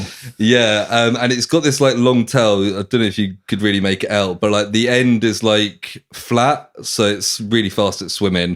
Essentially, yeah, that's quite a long tail. Nemesis like turns to like go after it, but like it's so fast, like Nemesis can't catch up, and Nemesis goes off into the water. Everyone's got into a helicopter just as like that big wave is coming, and Hudson like jumps in, but like as he gets in, he's like passed out because he's been battered. Beaten up. And then we get back to a view from Maigo, and she's like constantly fighting with like her identity. She's like, I'm Maigo, I'm Nemesis, I'm both. I may go, I may not go. But she sees Gordon as the dark man. Like she kind of sees people in like light and dark, and almost like visually sees, almost like an aura kind of vibe. Yeah. And Gordon's the dark man, and she can sense that like he felt like she did once, like only caring for vengeance. Yeah. But she's kind of moved on from that thanks to Maigo. And Hudson's the light man. So she knows them as the dark man, the light man. And she only like slightly like feels a connection to him, but remembers that he'd sympathized for her when no one else did. So she's like, I like this guy. And she's going to exact justice on the Dark Man. And then she was like, I don't know what I'll do after that. Like, carry on wiping out bad people. Got like a short-term plan. Yeah. Hudson wakes up in hospital and he's moaning that Golden Girls is on TV because his mum really liked that show and he hated it. It's not cool. Yeah. Like Star Wars. Exactly. Collins tells him he's been there for like 3 days and everything's been quiet. He's got a broken rib and a scratched lung. But in the next room, Endo's in a coma. In the next room, like just knocked out. And Hudson's asking about this device, and Collins is like, "It worked on Gordon, but like Endo nearly died." And like Hudson was like, but Hudson's like, "Yeah, but Gordon fought back. Like if I connected with Maigo, maybe she wouldn't fight me as much because we have a connection." Meanwhile, Gordon wakes up and he's like had a dream of Nemesis past, of all the vengeance that the previous Nemesis Prime did. Was it like ancient Greek kind of? Yeah, it was the Greek god of vengeance. Yeah. And he kind of wakes up and he's like, wait a minute, like I don't have a bed. What am I laying in? He could smell like whale meat, and he's kind of got used to it because that's what his children eat. And he's talking about like, they couldn't match Nemesis growth. And whilst like a couple of them are smaller, there's 2 bigger ones out there who haven't come in. And he's laying on the tongue of this of this lizard one. But he's got this nagging desire to like go back to Nemesis, and like he remembers that he's now got these orange things, and he's like, that's cool. He remembers merging minds of Endo, and he's like, Endo's on my hit list as well now. Like, get rid of Endo, get rid of Hudson. You're on the list. And then try and reconnect with Nemesis. And if I can't do that, she's got to be gone as well. And he's like, now's the time to bring all my children together. Oh, yeah. Bring the team together. Yeah. So FSP are kind of reassembling. Zoom are there, like taking parts of Scryon's body away. And Hudson's a bit pissed off because, like, since Endo joined the team, like, the president stopped talking to him. Like, they used to talk regularly. He'd always answer his calls, and now the president just doesn't answer his call. But he's like, maybe this mind meld with Nemesis is the best option to, like, try and control her a bit. And that's through Hudson. Hudson's, yeah. Hudson doing a mind meld with Maigo. And he's like... he's like, he doesn't want to use Maigo as a weapon because like he doesn't like the fact that like the general idea of killing loads of innocent people to get like one target person, like the American government did with Hiroshima and in Iraq and in Afghanistan and in Vietnam and in Korea. And he's like, I've got to appease Nemesis or destroy her. Wow. And Endo's like, well, she like comes to save you, so like we can bring her to us by putting you in mortal danger.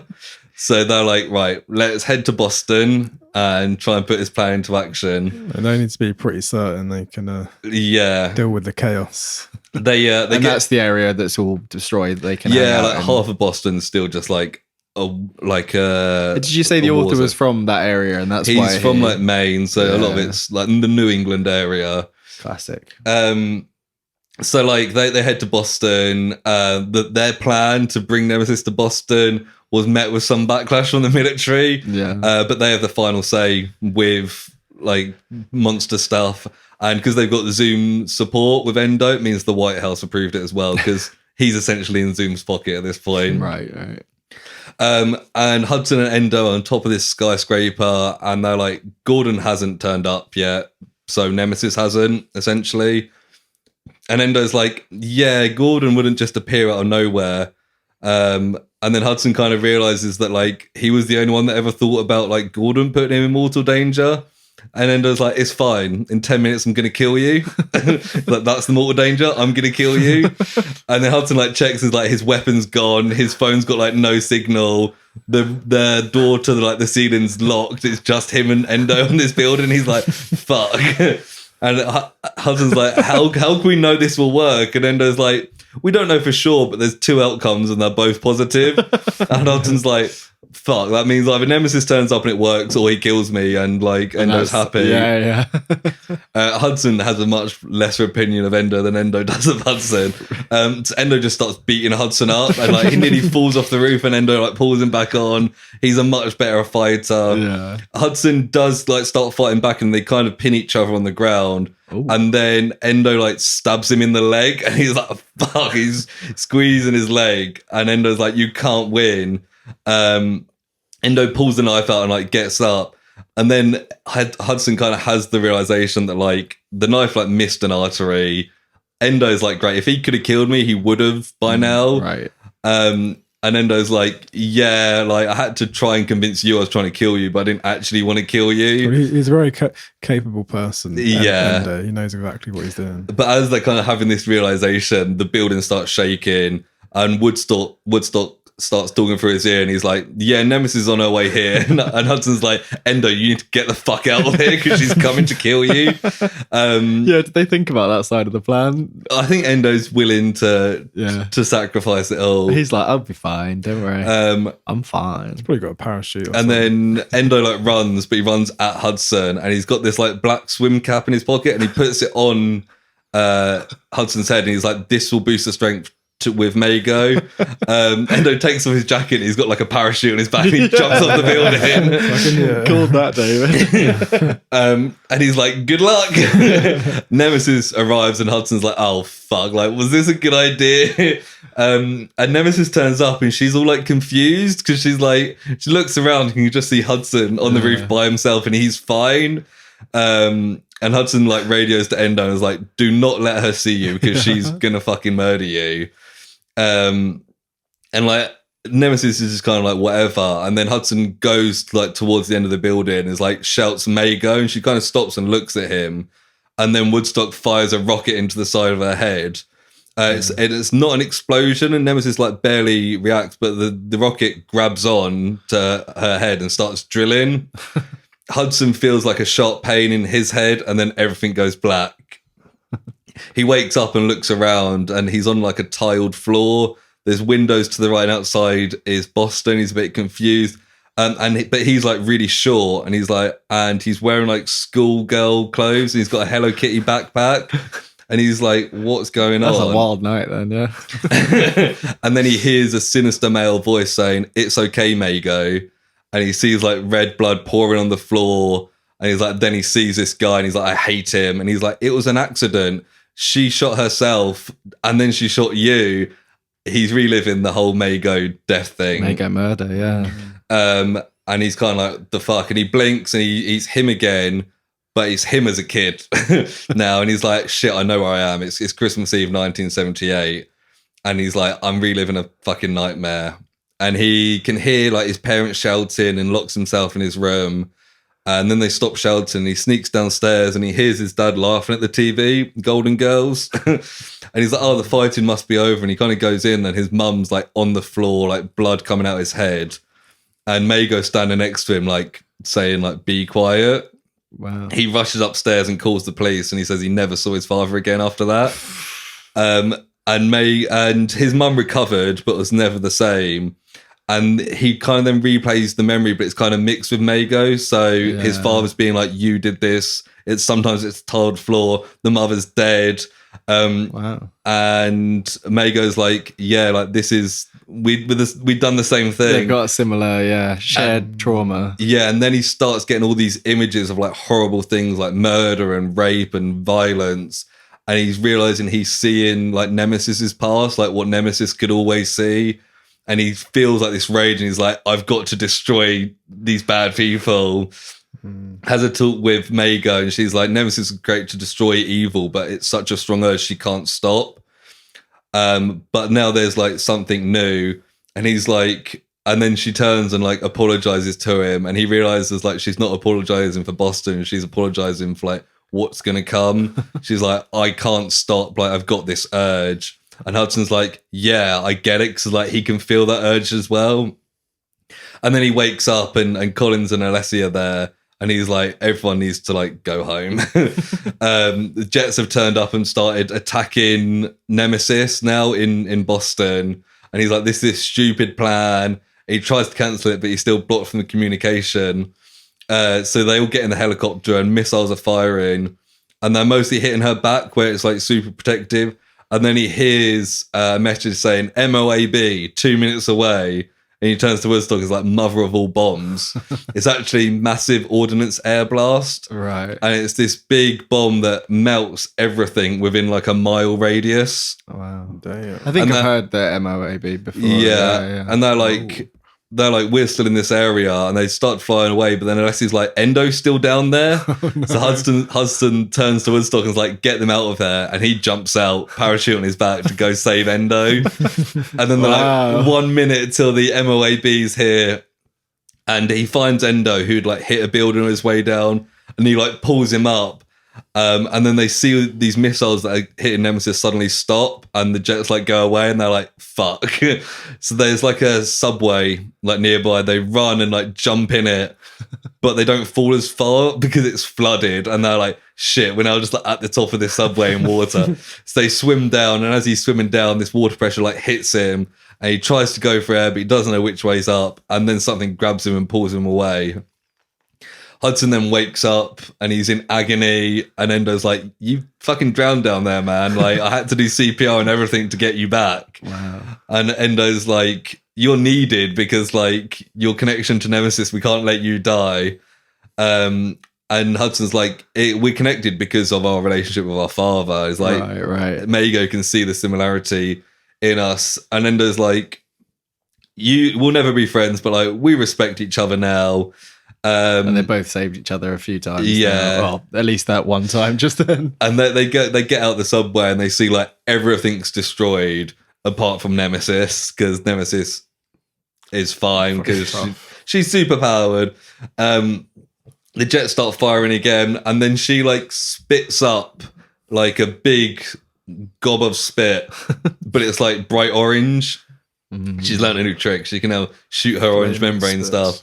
And shoots it at them, and it like explodes and destroys some of these jets. Nemesis goes back off into the water, and they're like, we learned some stuff there, but didn't quite go to plan. Bit of a disaster overall, yeah. Yeah, and then we're introduced to a new character, a certain Chris Marshall, who's a Wall Street day trader who's on holiday to Thailand. I hate him already. He's a proper dickhead, this guy. I can tell, yeah. He's like wants a permanent vacation in Thailand. Like, he's earned loads of money, and he's on this. He's made friends with this local village, and he's on this bamboo boat trip with the local Finnish fishermen.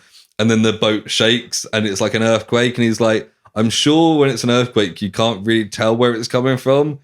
And he turns around to like where the village is, and this giant appears from behind a mountain, and he's like, one of the fishermen's like, "Nemesis," and he's like, no, that's not Nemesis. And then a second head appears up from behind this mountain. Ooh. They're both like 300 foot tall.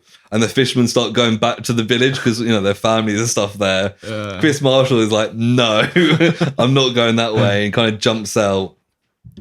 And these Nemesis-like monsters are here, and everyone's running scared. And I think now's probably a good time to send you a picture of both these monsters. Oh my gosh. Is this the gruesome twosome monster? Fourth. So I've sent you 2 so far. No, 3. You've sent us. We got Hammerhead, Dog and Lizard. Dog and Lizard, yeah. So this would be the last 2 out of the... Unless it's from one body. No. If it's 2 heads. No, it is 2. So here's the first one.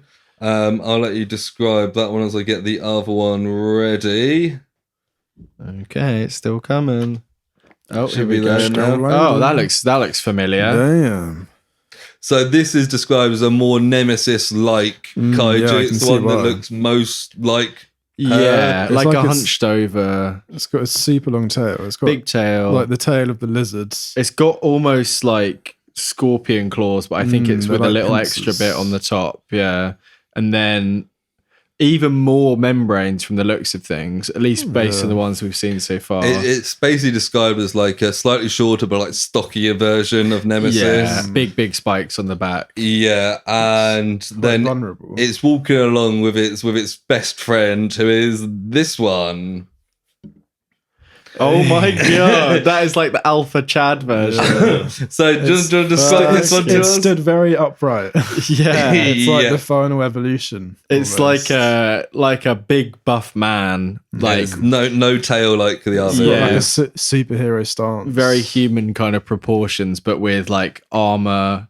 Like a little mini Godzilla head, but kind of almost like you could imagine it talking and being like, "Arr, I'm gonna get you," kind of thing. Yeah. It just looks like nimble, quick, coordinated. Yeah. But if that's like, I guess like Attack on Titan, like I haven't really seen much, but that's like giant people kind of thing, Yeah. and that's more what this kind of thing is, but with the skin and It's a got couple very, of like very cool kneecaps. big I don't, spikes. I on don't think its they could be knees. called kneecaps. They're like knee daggers. Knee daggers. Yeah.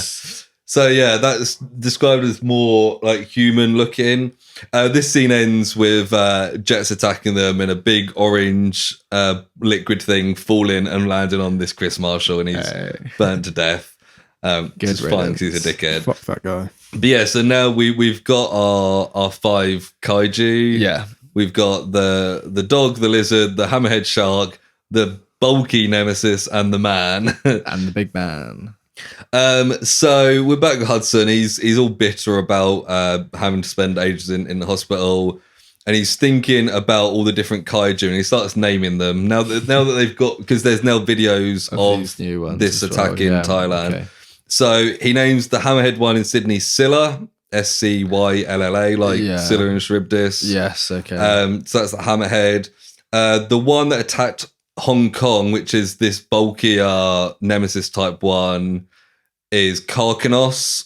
So it's like so Nemesis. that was one of these new. That big was ones the one at that end. attacked Hong Kong. He's Right, decided because okay. it's similar to Nemesis, but and that's why they thought it was Nemesis because it's Yeah. the most closely. Yeah, okay. the third one is the man, who is called Typhon, and he notices that he seems to think more, like isn't just a rampaging monster, seems to actually like think about stuff. Okay. The fourth is the lizard, which he calls Drakon, which hasn't been seen since saving Gordon, and then obviously we've already known and killed Scryon. Yes. So yeah, Scylla, Karkanos, Typhon, and Drakon are the four left, plus Nemesis. And like they've started mapping out this path. So Typhon and Karkanos stomped through Thailand together, killing Chris on the way. Is Siphon, was it? Is that's the humanoid one? Typhon. Oh, Typhon. Yeah, they went through Sri Lanka together. They went through Madagascar. They went through South Africa, and sometimes they'd attack these places together. But most of the time, they were usually they're together. Sometimes they did stuff by themselves, but they seem pretty inseparable. Hudson's trying to figure out what like Gordon wants, and like he tries asking Endo like what was he like before he became this monster, and Endo's like I don't know. And Endo had been, because they're now in hospital together in a bed next to each other. In bed together. And Endo's watching Dexter's Lab on the TV, and he said they joked about building like giant robots to fight the kaiju, and he was like it would have been cool, but like physics, like it's impossible to do that. They're just ruling that out early on. Yeah, and this came out like just after Pacific Rim. Yeah. I guess Dexter's Lab is the kind of thing where that happens, isn't it? Yeah, So that's probably exactly. And the TV takes over by the news, and it's Karkanos, and it's a close up of Karkanos, who This is is the Nemesis-like one, is it? the Nemesis one, and it's attacking Rio, and it's like just 3 days after it was in South Africa, so like they're going quick. Okay. And experts and Typhon's there too. Experts have kind of prepositioned that maybe they act like Nemesis and they're just getting the deserving. But as they kind of rampaging through Rio, Scylla turns up as well, who's grown, is now also like 300 foot. So you've got the man, you've got Karkanos, Typhon, and Scylla all rampaging around Rio. Wow. And everyone's like, fuck. It's a bloody war of the monsters. Yeah, all these missiles are hitting them and they're fine. Typhon climbs up a mountain and rips down Christ the Redeemer. I was going to say, you got to do that if you go to Rio. And it says, the news person says, Rio's most famous symbol of hope and forgiveness crushes through the massive small houses on the base of the incline. Wow. Bit of poetic imagery there. Good prayers. And Endo has been sitting in bed and he figures out what Gordon is after, and he's like, aside from John, and he's like, when we first found out about Nemesis, like we didn't go straight to Zoom. Like he was a US general. We brought it to a senator called Gary Beck, who kind of looked at it and then didn't want to pay the money for the discovery. Senator Gary Beck is now President Gary Beck. So they're like, and they're like, fuck, like he's going after the president. Like all these kaiju are making their way around from like Asia up Brazil, heading for DC. They're trying to kill the president. Trying to kill the president. That is a classic move. And Endo's like, this president's a bit of a coward. Like if we tell him, he'll go off and hide, and the kaiju would just stamp around America like looking for him. So they're like, you need to give them to the kaiju, and the president will probably start like nuking like American cities, like selfish. And they're like, so what a loser. They're like, we need to target Gordon. They're like, maybe if we take out Gordon, the other kaiju won't be as bad because they didn't experience the same trauma that Nemesis had. So they might be more like clean slate. They might just go swim around the ocean for a bit. And Collins and Alessi arrive and they like pick up the phone and they're like, right, let's put this plan into action. So yeah, at this point, so they know that Gordon is targeting Hudson and the president. Yep. And Katsu's on his list as well. And Katsu's on his list, yeah. You've got the three big kaiju, Typhon, Karkanos, and Scylla down in South America. Gordon is somewhere in the mouth of Drakon, and we don't know where. He's kind of chilling in the middle. Yeah. Hudson and Endo are on their fourth day of doing a tour of the White House undercover. They turn up each day under a different disguise. Apparently you need like at least like a month's notice to tour the White House so the FBI can do security checks. Makes sense. Watson's hacked all that, and they've just been going in day after day, just like looking around. Eventually the tour guides are like, hey. I think they're kind of waiting for Gordon. They want to be in the White House when Gordon turns up, if he's targeting him and the president. Surely the tour's only like 2 hours at most as well. So it's like you just... But at least they're in the area, I suppose. Yeah, exactly. I think they said as well they've taken multiple tours in one day. But like, the president leaves for Europe tomorrow. So like Gordon was probably going to come today. Like this is the last day.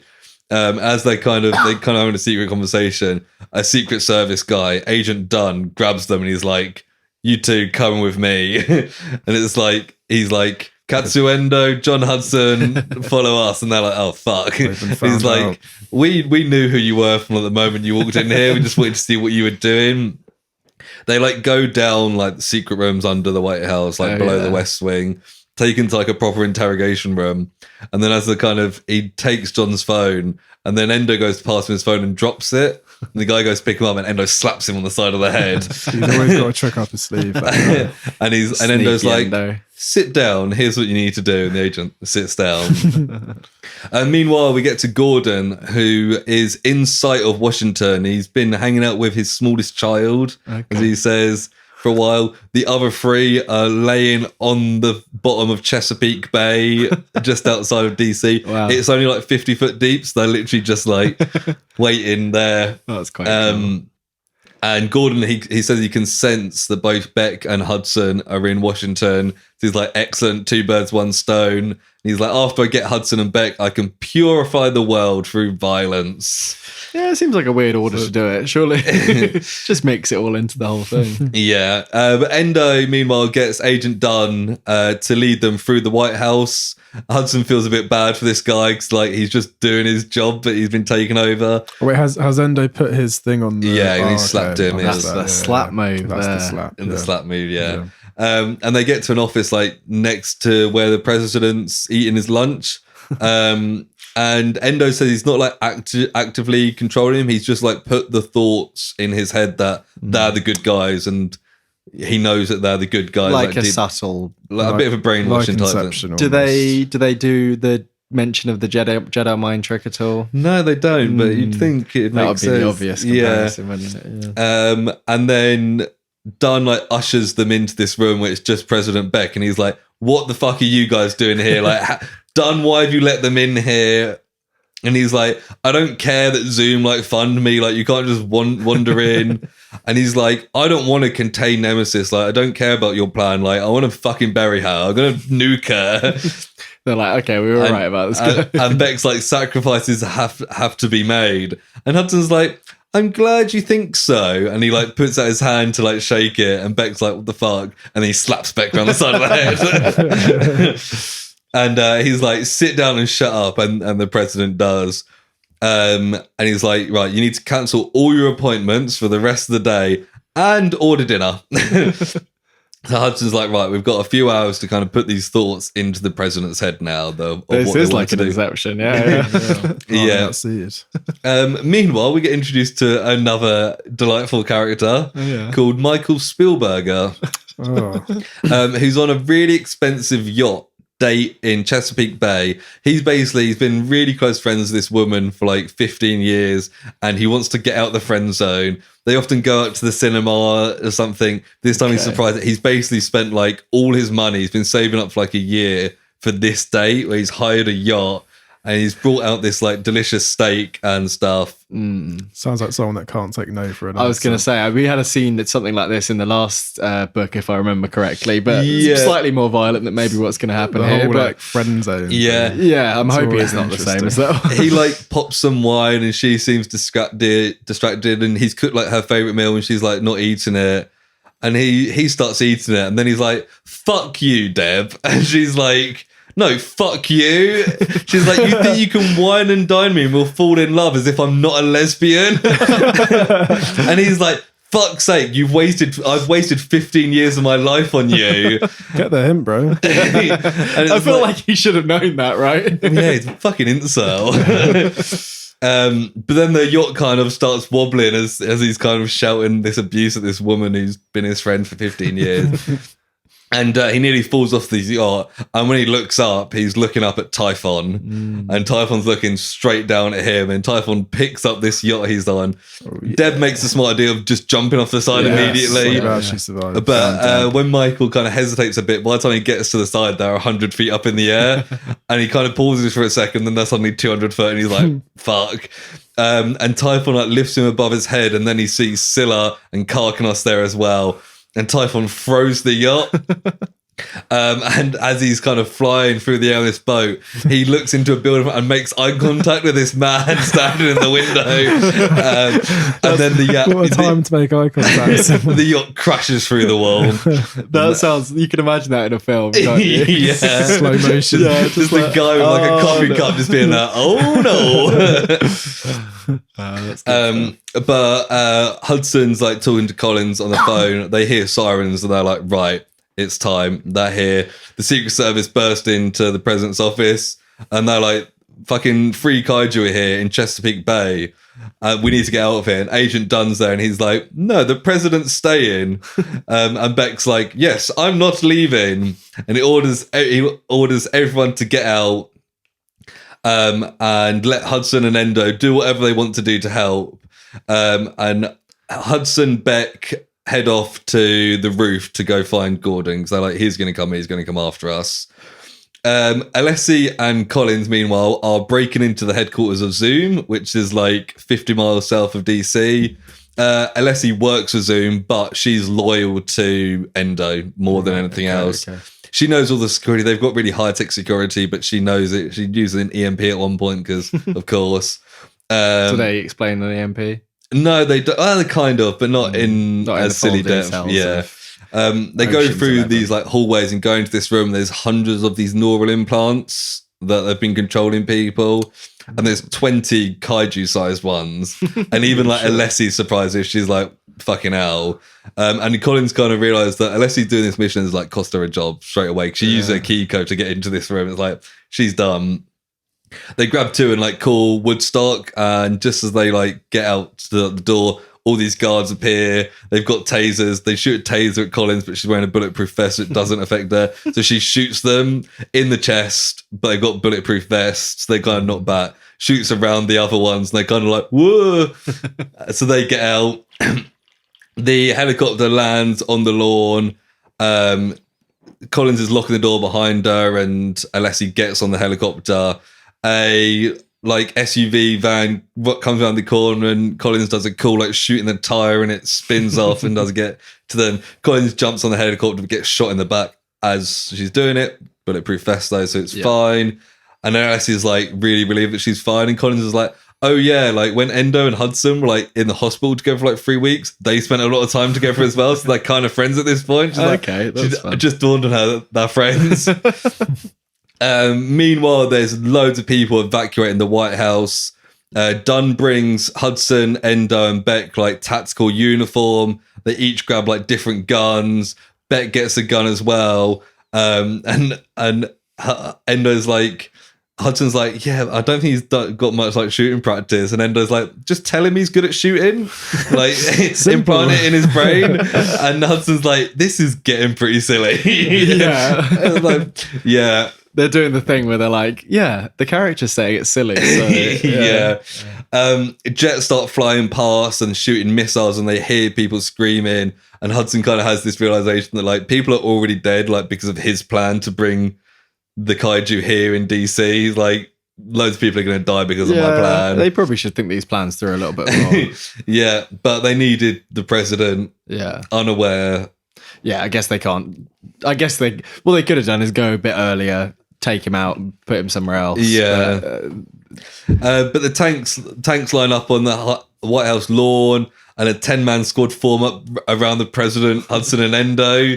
They're all just standing out there, basically. They've like militarized the White House since Boston, just in case this happens again. And they all like head on the roof together because they're with the president. These Secret Service guys are just like, yeah, these guys are with the president.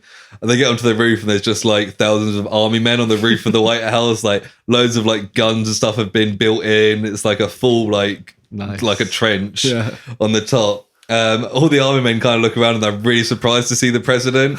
and President Beck stands up and goes, our darkest hour is upon us. We must stand together as brothers. I will fight with you. And if I must, I will die with you.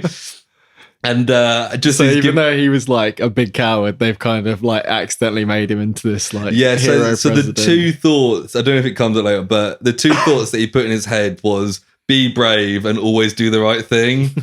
That's very subjective. Always do the right thing. Yeah. So he's kind of like going with that. As he's doing this speech, though, a roar comes out and Drakon appears. Right, that's the lizardy one, right? The lizard, now like 200 foot long. It starts charging at the White House. That's the one that had Gordon in its mouth. Yeah. And Beck's like, fire! And they all start firing at Drakon. And Hudson says the amount of firepower coming from the roof of the White House is like mind blowing. It's like they're in like the middle of like a proper full on war, but they're on top of the White House.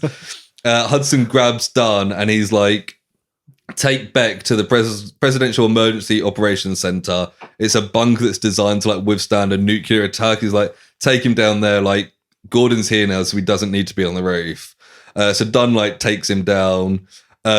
The bullets and missiles aren't really doing anything to Drakon until one hits its left eye, and its left eye like bursts, and it kind of like shrieks, but it carries on running, and it starts running. And they fortified a lot of it, and it hits its head because its head's quite low on this like brick wall, and kind of like flips over like onto its back. And then like, does it have the same like? It's got the orange membranes. A grenade hits one of them, and orange liquid like flies into the air. Like everyone like gets down, everyone's fine because they're a bit behind the wall, but they're like, "Fuck." Hudson activates this like phone network, and he's like talking to them. He's like, "Hi, this is Agent Dunn." He doesn't want to give away that he's undercover. He's like, "Don't hit the fucking orange membranes." He's like, a lot of them know, but they need reminding. Yeah. He calls a mysterious contact he's got called Ranger. We don't know who Ranger is. And he's like, Ranger's like, I'm 2 minutes away. So they call Woodstock, who's currently hanging back with Alessi and Collins. They're like, we're 10 minutes away. Drakon gets up, and then a tank shoots a supersonic kinetic round with a uranium tip. Oh my god! Yeah, that sounds powerful. Hits its right forelimb and explodes, spraying chunks of brown meat across the lawn of the White House. Hot. Drakon jumps at the tank and throws it at another tank. It's now missing an arm, but it's still powerful. Running at the White House again, and then it opens its mouth, and I've got one more picture for you. Oh my goodness. Because old Drakon here is a bit of a beastie. So it opens its mouth like this, and I'll do. You can give me a quick description on that. Yeah. Oh my goodness. I can't even.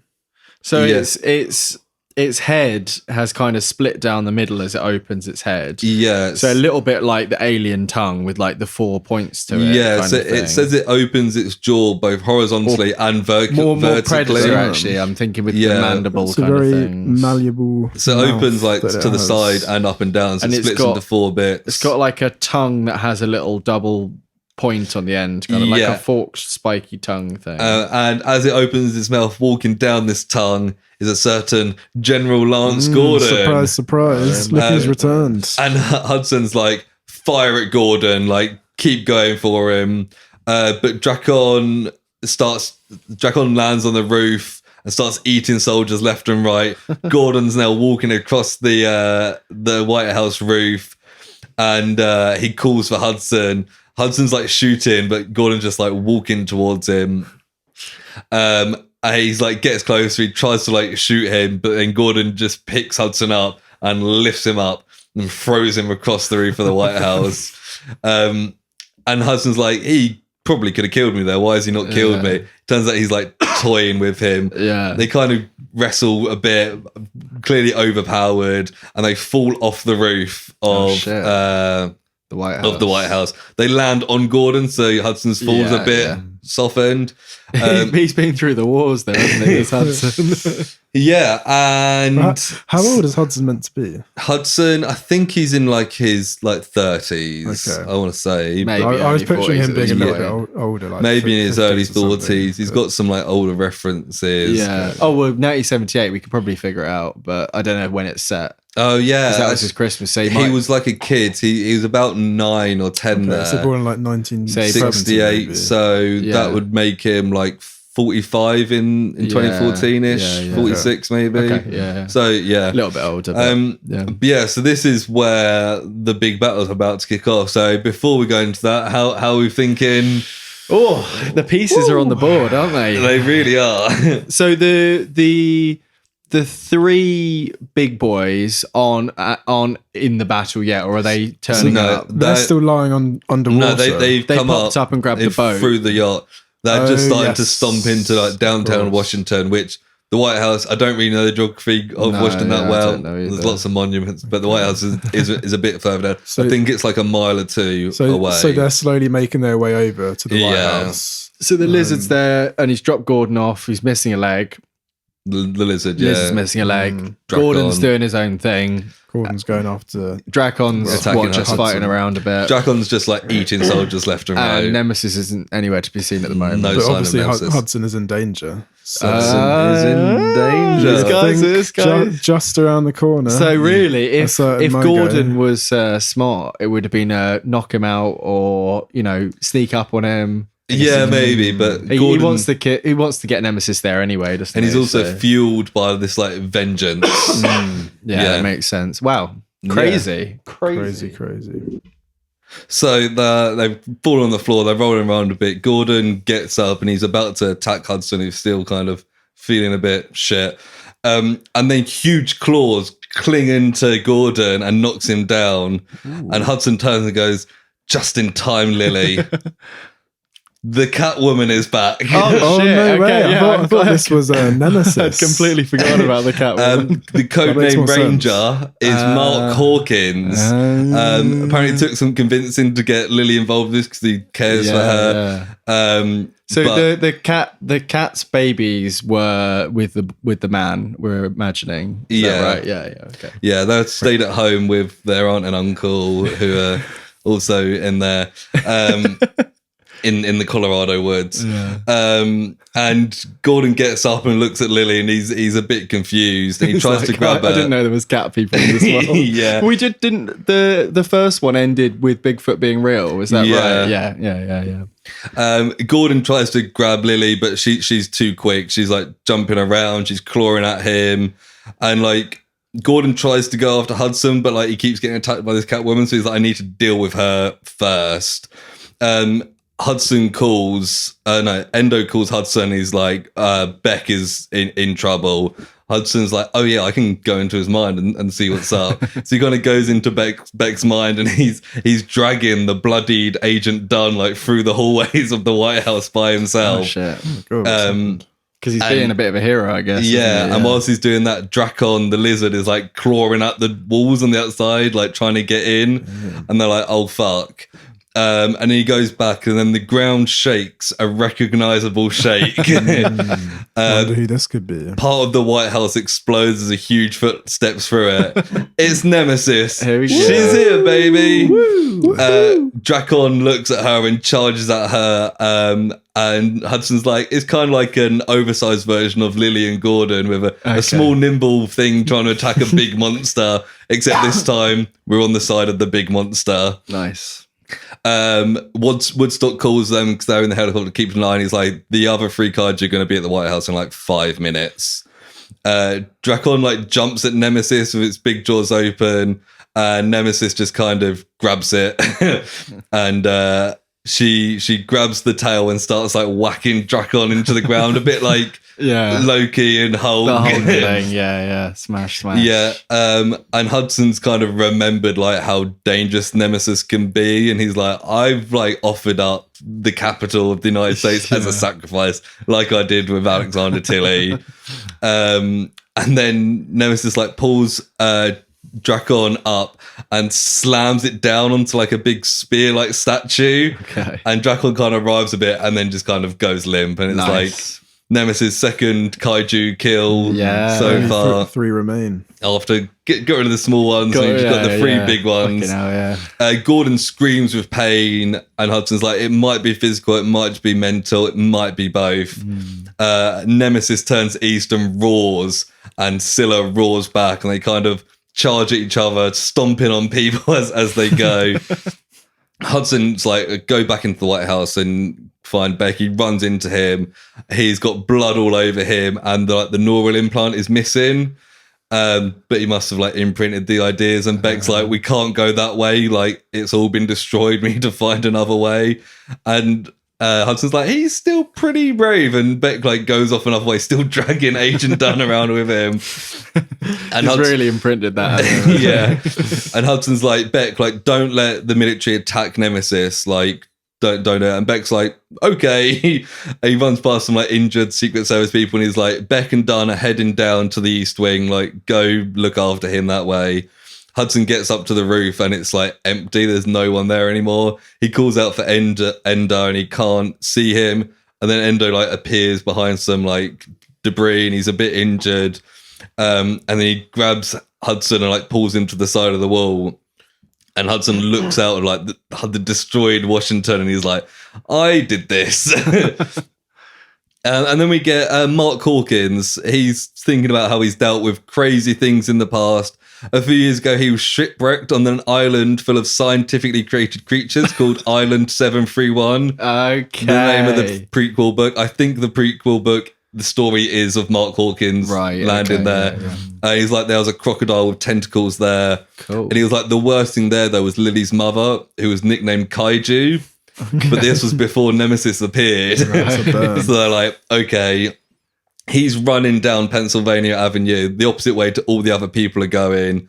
And he was like, I'm going after Gordon. He's a traitor who's like DARPA, who were running Island 731. Right, because he said earlier, like, you're not from DARPA, are you? Yeah. And I'm like, thank God. So that's why he was suspicious, because they'd been running this secret lab. He was like, he only agreed to let Lily fight because Hudson said like he's going to investigate DARPA and Island 731. The next book's called Project 731. And he's like, I wasn't expecting like a war zone. And he kind of looks around and he sees Drakon impaled, and he's like, this is worse than a fucking war zone. Like, there's just fire and smoke everywhere. Giant lizards. Giant monsters, yeah. And he's got himself a high-tech bow with arrows provided by Endo. He's a bow and arrow guy. Cool. He's also got a shotgun on his back. He sees Lily running away from Gordon. He kind of draws his bow and he whistles. And Lily starts running towards him. And then with Gordon chasing after, Lily jumps up and he shoots an arrow going for Gordon's head, and it goes straight into his forehead. Gordon kind of stumbles for a bit and then pulls the arrow out, and then turns and starts going for Hawkins. Hawkins like runs away, trips over like a tree branch, turns around and Gordon's not there, and then he hears behind him, "Hello there." Actual line in the book. Hello there. Hawkins spins around and Gordon's standing over. He like goes to grab him, but then like Lily jumps on him. They have a bit of a wrestle, and like Hawkins runs. He pulls a shotgun out and shoots it at Gordon's face. It kind of hits him, and Gordon just goes, "I'm going to eat you." And then he like shoots all these shotgun rounds at Gordon, and Gordon just goes, "I'm going to eat you slowly." He doesn't fuck around. And Hawkins is like, "I'm not getting out of here." Oh, no. We go back to Hudson. He's sick of the thought of the fact that he brought all these kaiju to Washington. He's just having a crisis on the road. What else did he expect, really? These guys never think through their plans. They just regret every decision they made. And we have Nemesis and Scylla facing off each other either side of the Capitol building, which is the front cover of the book, which I'm just sending to you now. Yeah. Probably seen it, but it's like, oh yeah, that's quite apt. That is that. So that's what we're now seeing. Scylla and Nemesis facing each other, roaring back and forth. Hendo's like fucking loving it because he loved Godzilla growing up, and he turns to Hudson with a big grin on his face, being like, "It's like Godzilla versus King Kong." His dream come true. He gives Hudson these binoculars, and he looks over just as he sees the Capitol building destroyed, which he describes as an iconic American building of untold historical and financial value. Nemesis swipes at Scylla, and Scylla misses, but Scylla bites down into her forearm. Nemesis is roaring with pain as Scylla keeps biting. Typhon and Karknosa start getting closer. Nemesis lifts up her arm and like swipes down and kicks Scylla off. But then Scylla turns around and charges back at Nemesis. Nemesis swipes the tail and flips Scylla into the air. And Scylla kind of lands in the reflecting pool, by the Washington Monument, and kind of like knocked out. And Hudson's like, Scylla's probably never felt pain before, so this is probably pretty brutal. Typhon and Carcass are like arriving, and Hudson's like, this is 2 against 1. Nemesis needs some help. Calls up Woodstock, and Collins answers, and she's like, "We're a mile away. We're within range. We've got 2 shots that we got from Zoom." Hudson's like, "Target Typhon," because like Karknos has got really strong armor. The rocket won't pierce it. Target Typhon. And Hudson's like, he now prepares himself for what easily could be on a list of the most idiotic things anyone has ever done in the history of the world and probably the universe. He's like, right, I'm ready. The helicopter shoots the neural implant. Hudson shouts to Endo quickly. He's like, find out where the military is. Like, maybe Beck is like being too brave and will drop a nuke on his own head to stop this. Karknos and Nemesis are roaring at each other, and Typhon like turns and sees this rocket coming towards him and just kind of swats it away like it's a mosquito, because he's kind of more smart and he's not just an animal. And Hudson's like, this won't work.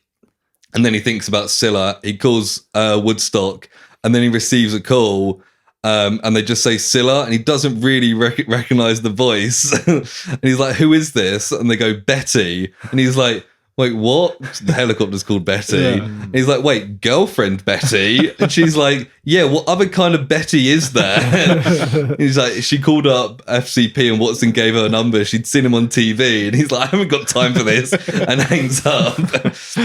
He rings again and he's like, Betty, stop calling. And then Alessi's like, the helicopter isn't calling you. I'm calling you. And he's like, target Scylla. So, Endo's like hit Scylla in the back of the head behind the eyes. That's and where Scylla's like lying in the pool still. Yeah. Right. Okay. Yeah. So Collins prepares the second and their final attempt. Typhon and Karknos are squaring up to Nemesis. Nemesis shoots this orange stuff at them. Everyone heads for cover because it's explosive. And Hudson and Endo get just inside just before a huge boom. They head back outside, and there's just a massive circle around Nemesis that's just been scorched because of this explosion. Typhon and Karknos are ineffective, and Endo's like, what about the helicopter? And Hudson realizes, like, oh shit, Endo really cares about this woman. He's like, who is this woman to you? And then it's like, oh, she's my half sister. Like, and Hudson's like, oh, okay. Like, he does have personal connections to people. he tries to call them, but he goes straight to voicemail, and Karknos and Typhon charge at Nemesis. Then we get Collins, who wakes up in the smell of smoke. Like, her head hurts, and she's bleeding, and she figures out the helicopter crash because of the big explosion. Woodstock and Alessia gone. She climbs out a helicopter, and Woodstock's got like a broken leg, and Alessia's got like a broken arm. But they're trying to pull the rocket launcher off the bottom of the helicopter, but they're injured. So they haven't used the shot yet. They got knocked back. Yeah. Collins helps them, pulls them off, and they're like, "We can still fire it, but like somebody needs to point this big rocket launcher at the monsters." And Collins is like, "I can do it." Goes to the nearest building. Is really like concussed, is struggling, starts climbing up these stairs, but it's like 15 stories. Fortunately, the lift is working because of emergency power, and she goes to the top, and she like calls Alessia, she's like, "I'm ready." She's like, "How the fuck did you get up there so quick?" And she kind of looks around, and half the city is just like charcoal and smoke. And Alessia's like, "Right, we're ready to shoot once you've got it aimed." Scylla's still in the pool, but like starting to stir a bit, so like, we need to be quick. They line up the rocket, 3, 2, 1, it shoots, and it like burns Colin's shoulder because it's like a big rocket, and the shooting off like throws her back as the normal implant like flies across DC. Meanwhile, Mark Hawkins is lifted in the air. He's getting attacked by Gordon, but it's not Gordon, it's Lily. She's grabbed him and jumped up into the trees. He aims his arrow again and does the whole whistling thing, shoots at Gordon.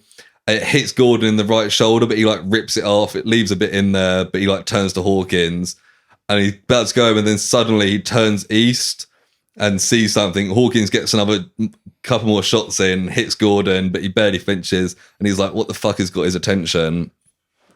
They look over, and Karknos is like roaring, and then like this huge orange glob has hit him, so we've gone back a bit. Okay. A bright light happens, and then they all get like knocked back. Fortunately, Lily catches Hawkins because she's very nimble, and they look at like this destruction that's just been called by Nemesis, and they're like, "What the fuck?" And Lily's like, "Is this how people will see me? Like a kaiju?" And Hawkins is like, "That's like a really loaded term for her because her mum was called kaiju and was like awful to her." So it's like, no, and she's like, "I don't want to hide anymore." And as they're having this conversation, Gordon turns up and throws Hawkins aside. Lily starts like getting really like animalistic and attacking, kind of loses control of it. So Gordon gets the upper hand and like grabs her. She's like squeezed, and Hawkins shoots an arrow. It doesn't affect him. He keeps shooting, but then Lily goes like quiet and limp. He keeps shooting, and then Gordon like drops to the ground, holding his head, saying, "No, no, no." Hawkins shoots 2 more arrows in his back, and they don't even go notice.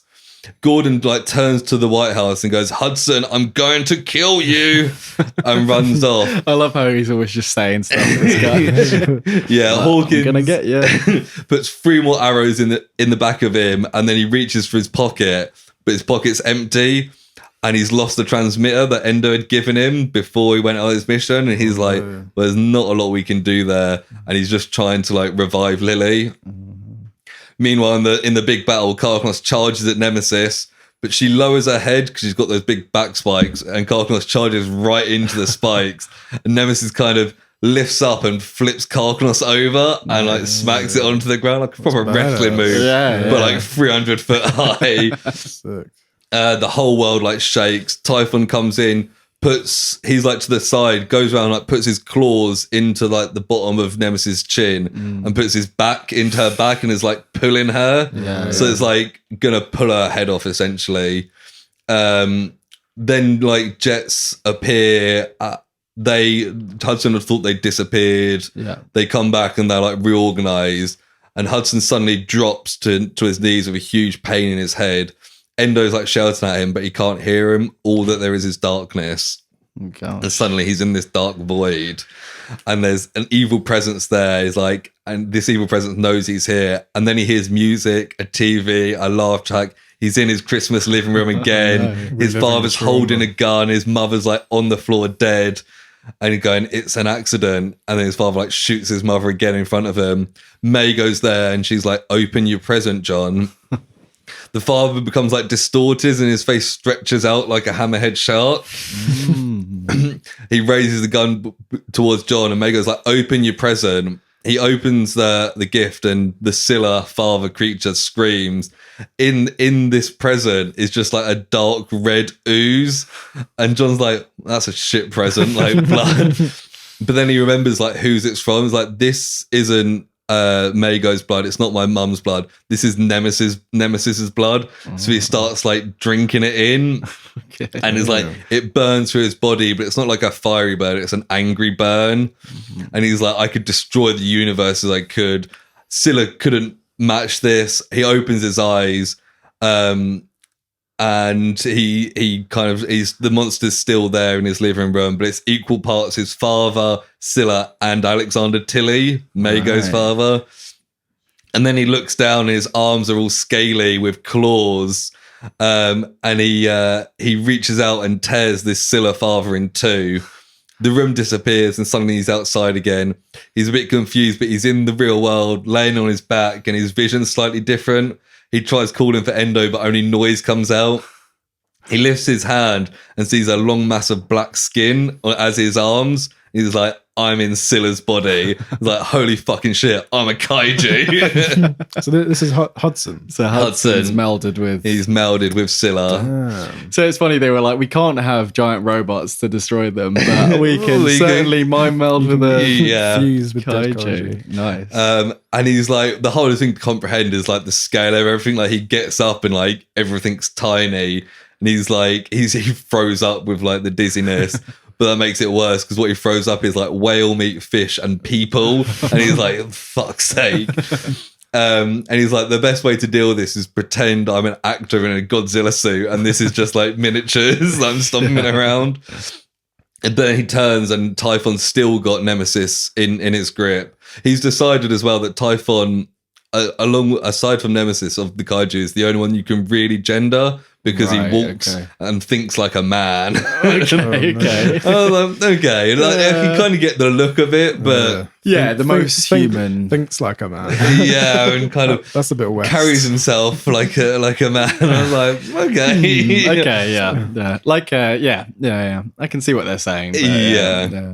Karkanos is still trying to get out from being flipped by Nemesis, so John runs over as Scylla jumps over Karkanos and slams his pointed fingers into the side of Typhon, lets go of Nemesis, and turns to Scylla looking really confused. He's like, dude, what the fuck? It's like his brother. Yeah. Oh, yeah, they were the ones that were like pals, weren't they? No, it's Typhon and Karkanos, but they're still siblings. Still siblings, yeah.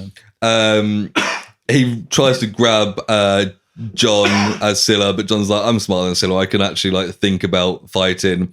And he flips Typhon over. Nemesis then turns to Scylla, and he's like, I hope she knows that I'm not Scylla.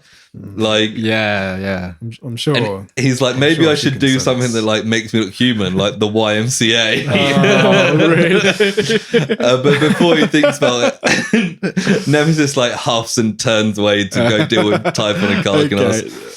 Yeah, at least they didn't. No need for it. Because John's kind of having fun with this, he kind of loses focus a bit, and he's like, no, it's like the anger and the connection that keeps me in this. So he's like, let's focus again about, murder and stuff. Nemesis and Typhon and Karkanos are roaring at each other, and John runs at Typhon. He throws a punch, but it's missed, and like Karkanos grabs his arm in its mouth. It bites down on its shoulder, and John like is roaring in pain. He's kind of like, I can kind of do whatever because this isn't my body. Like, it doesn't matter if I get ripped up. Typhon then stabs him in his throat, but then Nemesis jumps in and bites Typhon's arm. John stabs Karkanos, and he kind of drops back. And then Typhon is like tactically clawing at Nemesis' arm and like trying to rip the strong bits off. He runs at Typhon and throws a punch. Typhon throws a punch at John as Scylla, but he opens his mouth and like bites over his fist, and it hits him in the back of the throat. It really hurts, but he's like, doesn't matter, this ain't me. And he's like, I'm like a hammerhead shark, so he bites down and starts thrashing. His blood like fills with mouth, and he stumbles back, and Typhon looks down to his arm, and his hand's gone. Nice. He's like ripped it off. That's what you want to do. He spits it out, especially for like a human one, getting rid of the humany hand. Yeah. The Air Force have turned up and they're just like firing missiles at all 4 kaiju. They're all the enemy. Nemesis had loads of her skin falling off. She's got that white underlayer that's more vulnerable. So she's the most vulnerable one. So that's the one they're mainly targeting. At least get rid of one. But then as the missiles go towards Nemesis' back, John steps in front with his back to the missiles and kind of takes all the missiles exploding his back.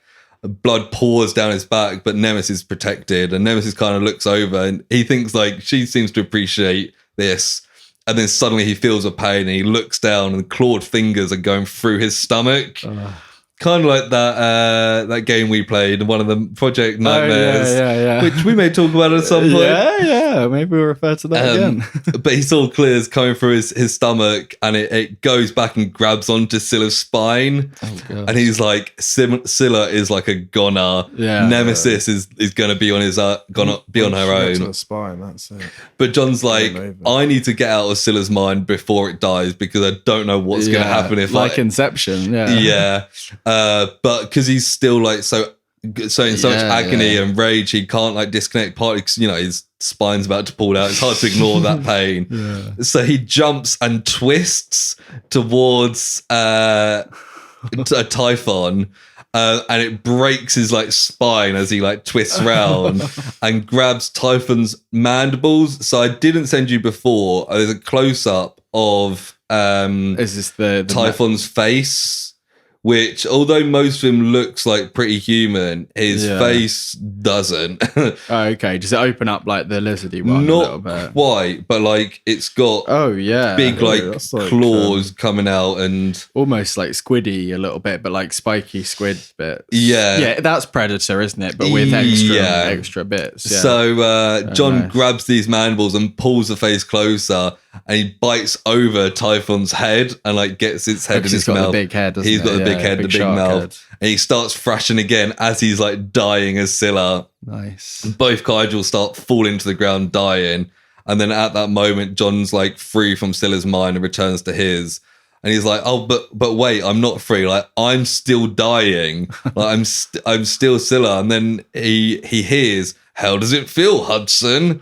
And he opens his eyes and he's Hudson, but he's still dying. Gordon has got him like grabbed around the waist. So he's woken up and he's still like being grabbed on the spine kind and of his thing, first thought is like, if Gordon's here, what's happened to Hawkins and Lily? Like, has he killed them? And his back's about to snap and he sees Endo to the side, like lying unconscious, maybe dead.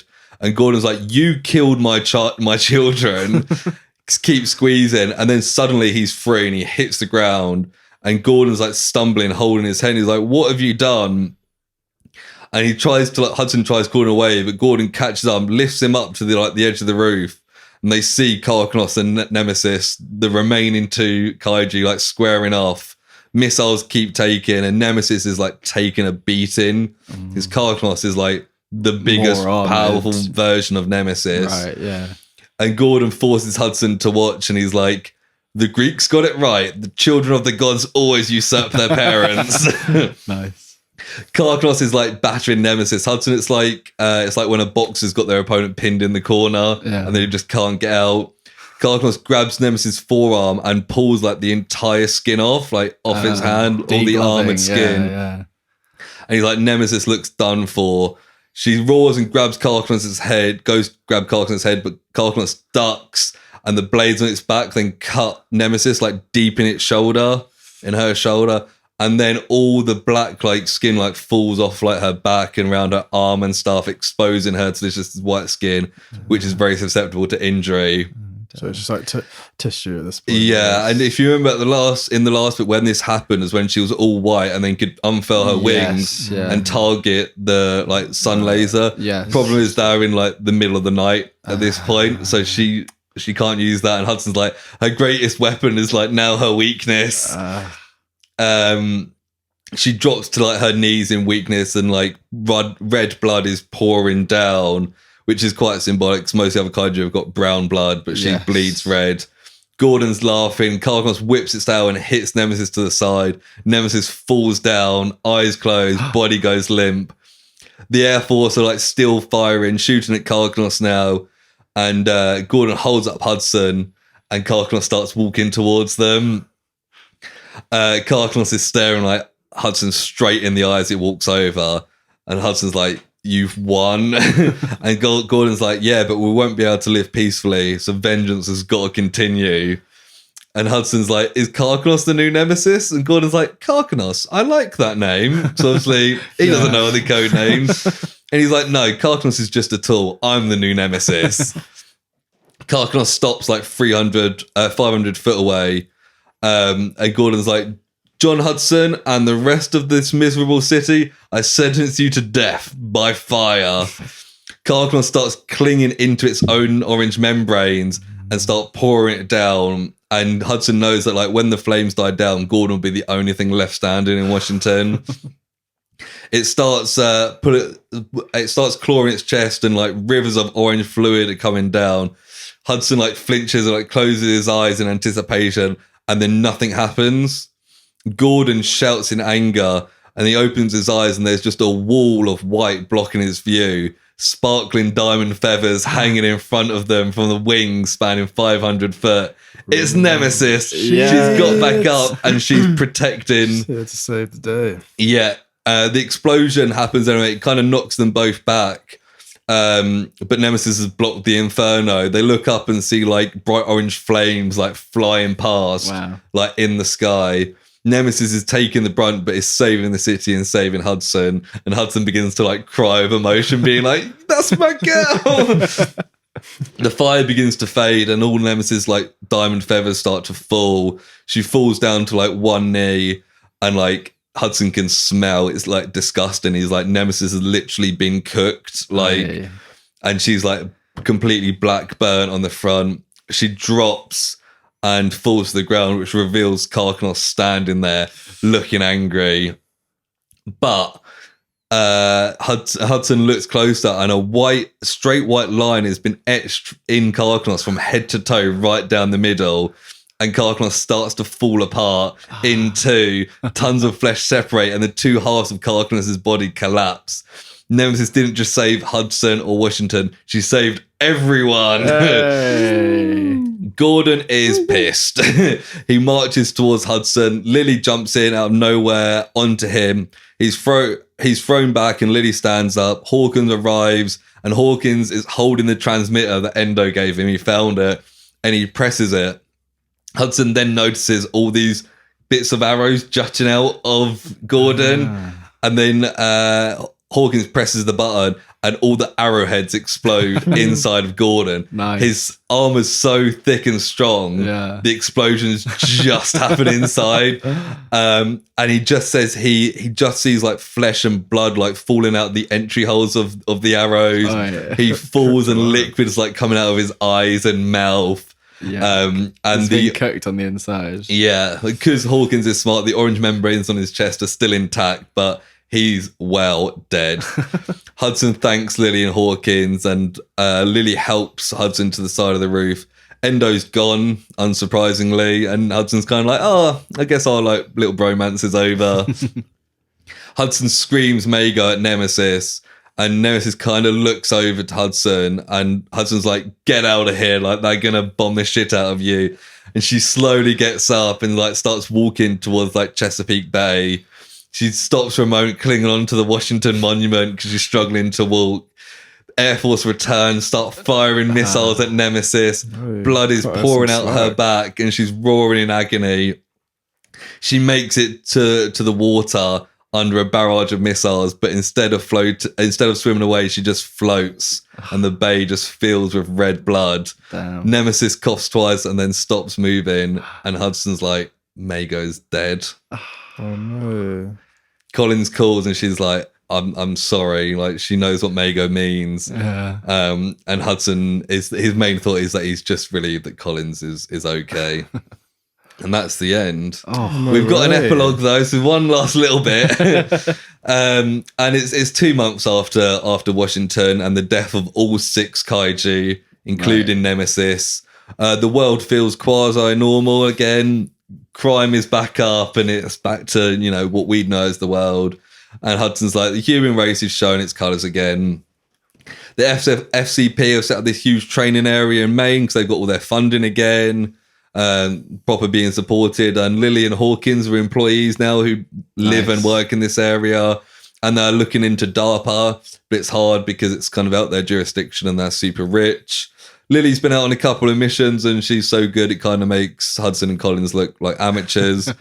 But Hudson and Collins are on their own mission at the moment, 25 miles south of DC. It's still, DC's like destroyed, but President Becker's insisted on continuing to work from the White House, having retained his bravery and moral code. Apparently he's been an exceptional leader in these last 2 months.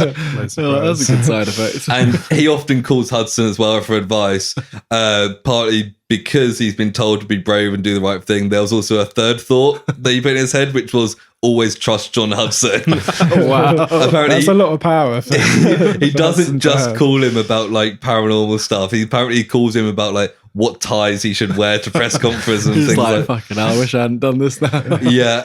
Cooper is very pregnant now. You can see a bump. But they're in near DC because they're at site and they're like, Nemesis died like just up from here. We should probably check it out.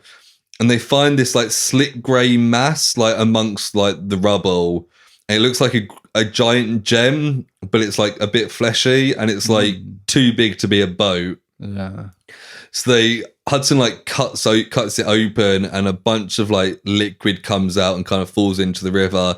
There's something inside. Collins pulls off her engagement ring and puts it in her pocket and reaches in. So they're engaged now. Okay. And they pull out, and it's a young girl. Ooh. Hudson lifts her up and pulls her away, and she's like lifeless. Hudson like performs CPR and she coughs and she opens her eyes, and Hudson recognizes the eyes, the familiar brown eyes. It's Maigo. For a second, Hudson thinks back to Christmas, but all that kind of pain and fear is gone. And Maigo smiles at him and says, she had gifts for both of us. The end. Oh, wow. So beautiful ending. Oh, that's a lot to unpack there. A lot kind of happens in that kind of last bit. Yeah, and the climax is just densely packed with action. Heavily densely packed, yeah. I'm surprised they managed to fit so many kaiju into this one. It feels almost like a third or fourth entry kind of thing. Like, but they balanced it never kind of feels like overloaded. No, it balanced it quite well. Especially they managed to do the thing where it was like Lizard and Nemesis and the other ones are coming up. And I think it's the fact that like two of them tend to stick together helps as well. And Scylla getting turned to be mind controlled, that helps. Yeah. That's always good to have another one. It's not just like Nemesis versus everyone. It's like lots of other little characters getting involved. I was kind of shocked at Nemesis dying. I was kind of out of work reading it today. I was a little bit emotional because it's like, oh no, Nemesis. After so long. I guess the question with I guess like Maigo is like their adopted daughter now, probably. Yeah, in a way, probably because they're getting married, so they can have a child now. Yeah, but maybe she'll have some sort of special powers as well, potentially. Yeah, or maybe she'll grow into Nemesis. She may again, even grow, because the first one, it was just the tail out of the teenage woman, wasn't it? Yeah. And then it kind of carried on through. Yeah, because I think you need like a big friendly kaiju, don't you? Really? So, I did like this series of books is called the Nemesis Saga, so kind of surprising that Nemesis died. I'm kind of surprised that the general died as well, to be honest. I mean, he might have passed himself on in some way, but he's like the big bad. Yeah, so. I was kind of expecting him to get away in some form or other. But then I think in the first one we kind of thought he might be dead, and apart from the epilogue. So. Yeah. But this time he seems proper dead. His whole insides are liquefied. I did think there was going to be a flying one. That's the only thing that hadn't come up yet. So maybe next time. I like the inclusion of Lily and Hawkins. Yeah. That was quite good. I imagine they're both... You said they were both from the other book, were they? So, But I should have read that book first, really, because I think Hawkins is the main character. It may have been a bit like, hey, but... But still, it'd be like a flashback instead for you. Yeah, exactly. Is it like Hawkins, Hawkeye? With the arrows. That's kind of what I guess if he's like surviving on an island fighting creatures, that was probably get a bow and arrow. It's a bit Tomb Raidery. It's a bit that kind of thing. Yeah. So what do you guys think of the book overall? It was good. Yeah, really good. It was very action packed. Like I mean, I don't remember too much from the first book, but this felt just a lot more epic. A lot more like grandiose. So like the main action points in when she's smaller. There's the bit like in the base, and then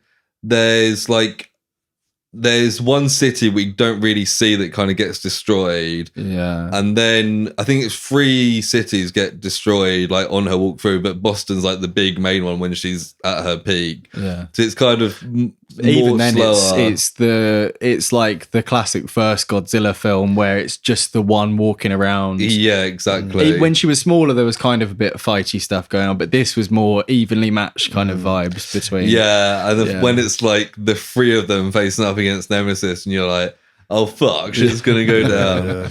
I enjoyed reading it. Like, I think. How do you think it stacks up to the first one? It's probably as good. Probably, I think the introduction of the other kaiju really adds to it, and like, some of the writing that we've talked about, some of the pop culture or the main character being a dick, I'm not a huge fan of, but I think the general storytelling and the description of all these scenes are really good. Like, you can. Yeah. It's obviously a bit harder for you guys, but when I'm reading it, I can genuinely picture these scenes happening. I was going to say, I didn't know whether it was the way you were describing it or whether it was the way it was written, but the way that the scenes were kind of painted of just like the kaiju facing off against each other. Yeah, it felt very like cinematic. I'd say so. Yeah, you could definitely feel the different actions and that. I mean, the way that you recapped it was obviously very good as well. Yeah, it was. Because I was thinking, really when you were doing some of the fights at the end, I was thinking it would have been quite easy for you to just be like, and then they all had a big fight. But I guess part of the whole I did have to skip after over some details, but some bits are crucial. Like when Typhon's got Nemesis in its grap and like pulling the head back, like that bit kind of needs to be described properly. Yeah. And there was like good descriptions about the arm getting clawed away. Yeah. And then the very visceral description of the general being it is quite visceral. Boiled alive from that was inside. cool. That was cool. Yeah. I like that kind of stuff. He does seem to write good like both action and kind of the visceral kind of side of things. It's really good at like being really upfront with like disgusting, horrible stuff without being like gore for gore's sake. Like, this is happening because this is the plot, rather than this would be cool if there was all this gore sort of thing. Yeah. I guess like it's a very like body horror element to it. Yeah. The kind of, especially in the first one as well, I remember the kind of transformation kind of stuff. Although it was over time, it was quite like visceral is the word that I'm thinking. Yeah. I thought it was quite cool because it's like POV chapters. They're not quite POV because it's not like I think this, but it's Hudson thinking this. Yeah. But I think it's quite effective in this when like you get a couple with Maigo who's mostly just swimming through the water, but most of it is like all these humans panicking and looking up at these big kaiju. But then when it gets to John in Scylla, you can actually almost read it from Scylla's point of views. And that was cool. When Scylla kind of gets someone looking around, for the first time I was kind of imaging in my head of what the kaiju. I was like, that's a sign of good writing, really, when you're only just being like, this is what the monster's seeing. Yeah, it's cool. And it's kind of a fun element to put in there. Oh, yeah. I mean, getting the POV of, it's like we were saying, Pacific Rim kind of thing. It's kind of a staple of these things. And I love that in Straight, and he was just like, let's just use his claws and fight like a kaiju. No hesitation whatsoever. It's quite fun that it's kind of like Shaun of the Dead kind of thing, where it's like they're aware of the media that it's based on. Yeah. It kind of allows you to be a bit more self-referential and just be like even Katsu being like, this is like Godzilla. Yeah. I think like Jeremy Robinson's clearly like a big fan of kaiju, and he's writing this for like his fellow fans kind of thing. But it was good fun reading it. Yeah, well done for getting through it in what seemed like a very short time for the reading. I mean, this is also fairly short for a whole book. Felt long for me. I felt like I've been doing lots of talking. I mean, it's like, because there's so much like action packed, there was less opportunities to kind of turn to you guys and be like, okay, it's the nature just of it. Been stabbed. What do you think? Well done though. It was very good. Cheers. Thank you for recapping. So that is Project Maigo. We'll probably come back next year for Project. I think so. Yeah, 731. I don't know. Yeah, I imagine if you read the other one in between, maybe we could do a bit of a personal project. You could do a bit of a recap. Yeah, I'll have a look at getting somewhere halfway between. I know that we had the comment on YouTube was from Christian Perez 5561. It was 7 months ago. He was saying there are loads of other books, and this is my favorite kaiju series. Yeah, and he even mentioned, or they even mentioned the the Island 731 and about all the characters coming together and stuff. So yeah, maybe we should send him a message. And I think I'll reply to this afterwards and be like, "There's a new episode coming out." But I mean, I'll try and read that Island 731. I mean, we might not necessarily have to wait until next Projoctober. No, we can do them in between. We've got 5 books to get through, so we can't wait 5 years. we could do one in like 6 months and then do another one in 6 months. Yeah, kaijus can be any time of year, can't they? Yeah, exactly. Not just for Christmas. Let's hope the standard holds up, because it's good fun. I did enjoy reading it. Yeah. So so there's 5 books in the main series, and then plus at least one extra one. Yeah. So there's some like comics. You mentioned that you'd read. Yeah, I started reading a bit of the comic adaptation of Nemesis, Project Nemesis, but when I read it, it was not too long after we did the episode, so. It was kind of like reading the same thing again, and I didn't finish it, even though it was only like 5 small issues. Was that the same guy that wrote Project Nemesis? Well, it was somebody had adapted it, kind of thing. Okay. But yeah, I mean, I don't remember too much of it, but it was quite interesting seeing someone like put it to kind of picture. Yeah. But it was like, I think it was like a month after we heard Lewis tell us about the other one, so I was kind of like, I don't really want to just read the same book again. Yeah. So there's 6 books. Next one's Project 731, and then Project Hyperion and Project Legion. Oh. And then there's 8 comic volumes, 6 for Project Nemesis, 2 for Island 731. Oh, okay. So they didn't get through the whole thing. Yeah, it was gonna be as an additional on the game Colossal Kaiju Combat. There was gonna be a Nemesis boss you could download, but they stopped making that. I mentioned last year that there was talks about making a TV series of Chad Stahelski. Yeah, I remember. No progress on that yet. I guess both. A combination of COVID stuff still kicking in, and now the writers' strikes and stuff. Yeah, exactly. Obviously, he was focusing on John Wick 4 for a long time, so it'll take a while. But I mean, it'd be great to see this on. Yeah, I mean, there's not that many kaiju really properties going on, like in the Western media. Yeah, although I was looking up to see if there's any news, and there was like a forum talk about it like a few months ago, and someone was saying that it might get kind of blown away by the new Monarch series. Yeah, because that's coming out quite soon. I think, isn't it? Have you heard much about that? I haven't. No. Do you know the what is it, Monsterverse? Like the one that started with Gareth Edwards, Godzilla, and Monarch is the company within that. They're doing an Apple TV series that's coming out soon. That's called Monarch, and it's going to cover. It's got Kurt Russell and Wyatt Russell, who are father and son in real life, and they're playing the same guy over 2 time periods. Oh, sweet. So it'll be kind of, did you see Skull Island? Yeah. So that was like in the 70s or whatever. So it'll be kind of covering monsters through time of thing. So yeah, so that might be kind of similar. So that's in the kind of kaiju universe. It'll be in the same universe, and they've got John Goodman reprising his role, at least in like some sort of video or something. Yeah. So it'd be. I can't remember if he survived that film. Oh, no, I don't think. I think he gets thrown. Yeah, it might just be like a video of him from Skull Island being like, there's monsters on this island. If that's like well received, it might push Sony to like going ahead with the Project Nemesis series. So hopefully we'll get more kaiju TV. Fingers crossed, yeah.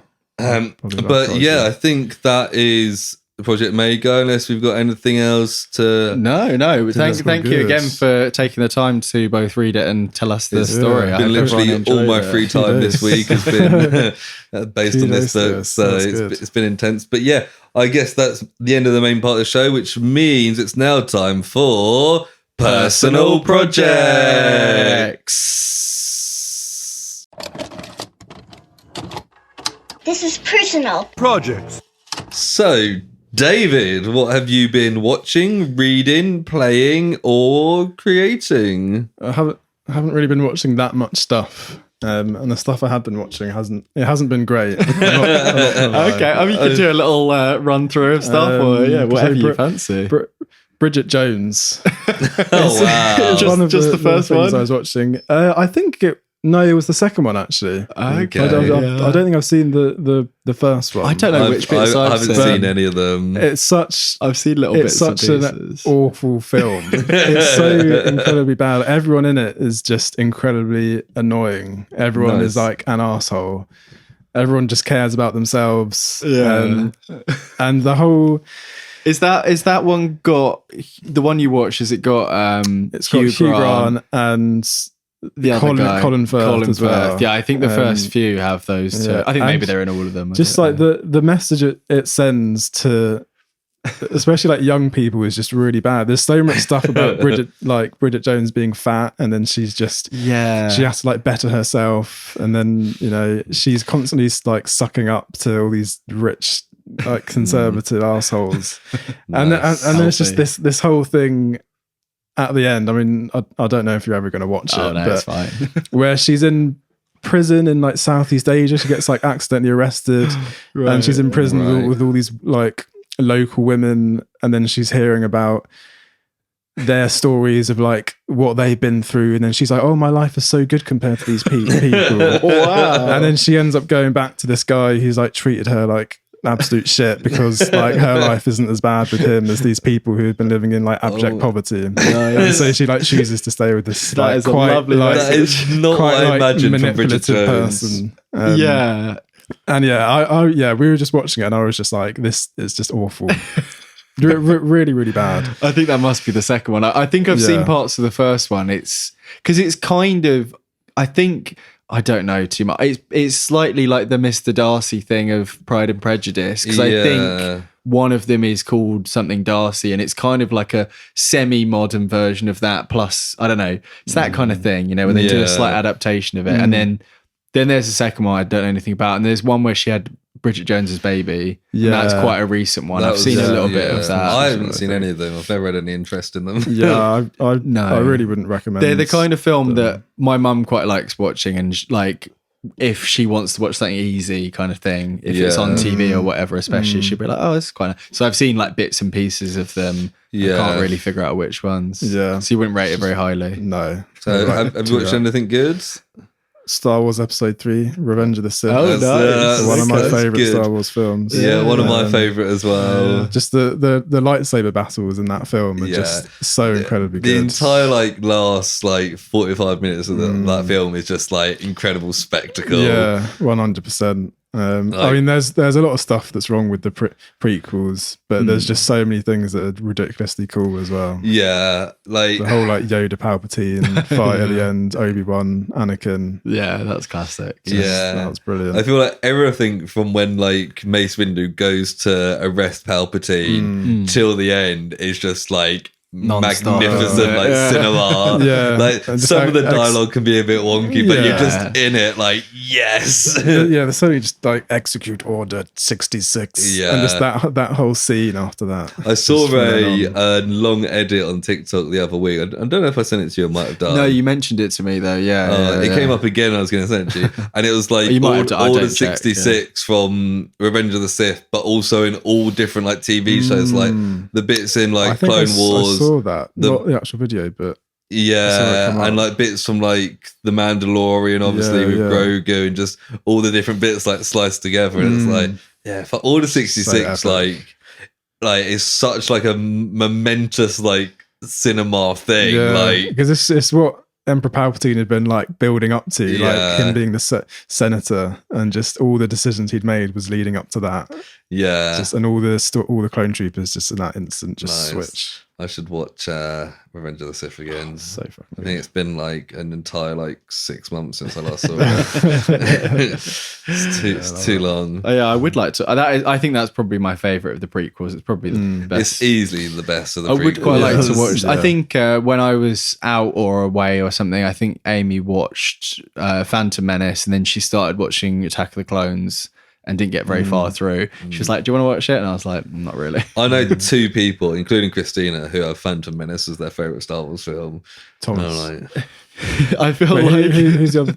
I won't name them on pod. I'll tell you after. That's fair. I feel like there's a certain level of nostalgia. I think it was one of the first films I saw in the cinema, or first films that I was I was excited to go see in the cinema. I enjoyed The Phantom Menace. It's better than Attack of the Clones, but it's one of the worst Star Wars films. Yeah, I can't really say a ranking, to be honest. I think for me, the bottom three are The Phantom Menace, Attack of the Clones, and The Rise of Skywalker. Oh, really? Yeah, Rise of Skywalker wasn't particularly fun for me. I've tried watching Phantom Menace twice in the last 3 months, and I just can't get past the first half an hour of it. Attack of the Clones, I think the action sequence. Yeah, it's a bit silly, but pretty good. It kicks straight into gear, whereas. Yeah, I think there is like a charming element to Phantom Menace, but I feel like the whole main plot is so easy to, like the thing that kicks it off, the Trade Federation stuff, is so easy to just be like. There's nothing in Attack of the Clones that gets close to the Darth Maul fight at the end. Yeah, that's like peaks and like lightsaber arguably overall one of the best bits of Star Wars music with Jewel of the Fates. Yeah, that is like top notch. That just raises Phantom Menace. That is to some degree. It's like how the corridor scene in Rogue One just elevated that film up like loads. Yeah, because that's maybe my favorite scene in all of Star Wars. Yeah, fair. That's very epic. Yeah, nice. Anything else of note, or you kind of tapped out on those Friends, Peep Show? Just stuff which I'm just constantly watching. Yeah, there's always stuff that I'm watching as well. But me and Sam have both watched first episode of the newest Marvel show, the Marvel show of late, which is Loki. Have you seen any Loki, David? No, but I've been reading some headlines about. Is it season 2? Season 2. Did you not watch season 1 either? No, I didn't. It was pretty good. Yeah, you didn't like it as much as people liked it more than I did. I thought it was pretty good. I think it had a lot of potential, and they didn't really, because it felt a bit flat to me in the first season. David, he kind of, without spoiling it too much, just the premise is it's the Loki from the end of Avengers, so he's just been defeated, and he's still like, he hasn't had his character growth from the resulting films. He's still a bit evil, and he then gets pulled out of time by this kind of, almost like, imagine like a Time Lord kind of thing of fixing timelines, and then he gets caught up with his whole future, luckily, so he kind of gets a bit of character growth there. And then he's kind of, you think it's going to be him teamed up with Owen Wilson, like solving Doctor Who style space mysteries, but instead of that, it becomes kind of a bigger plot straight away. I feel like they could have done a bit of like, here's some time situation. You kind of get a montage or something, don't There's you? a little bit of that, but it was quite interesting, and it had that kind of Doctor Who vibe in some episodes, I would say. Yeah, this first episode, I liked like the time jumpy stuff. I thought that was interesting, and it's like, I don't really know what's going on. He's going back and forth between the two periods, and kind of further revelations about the TVA.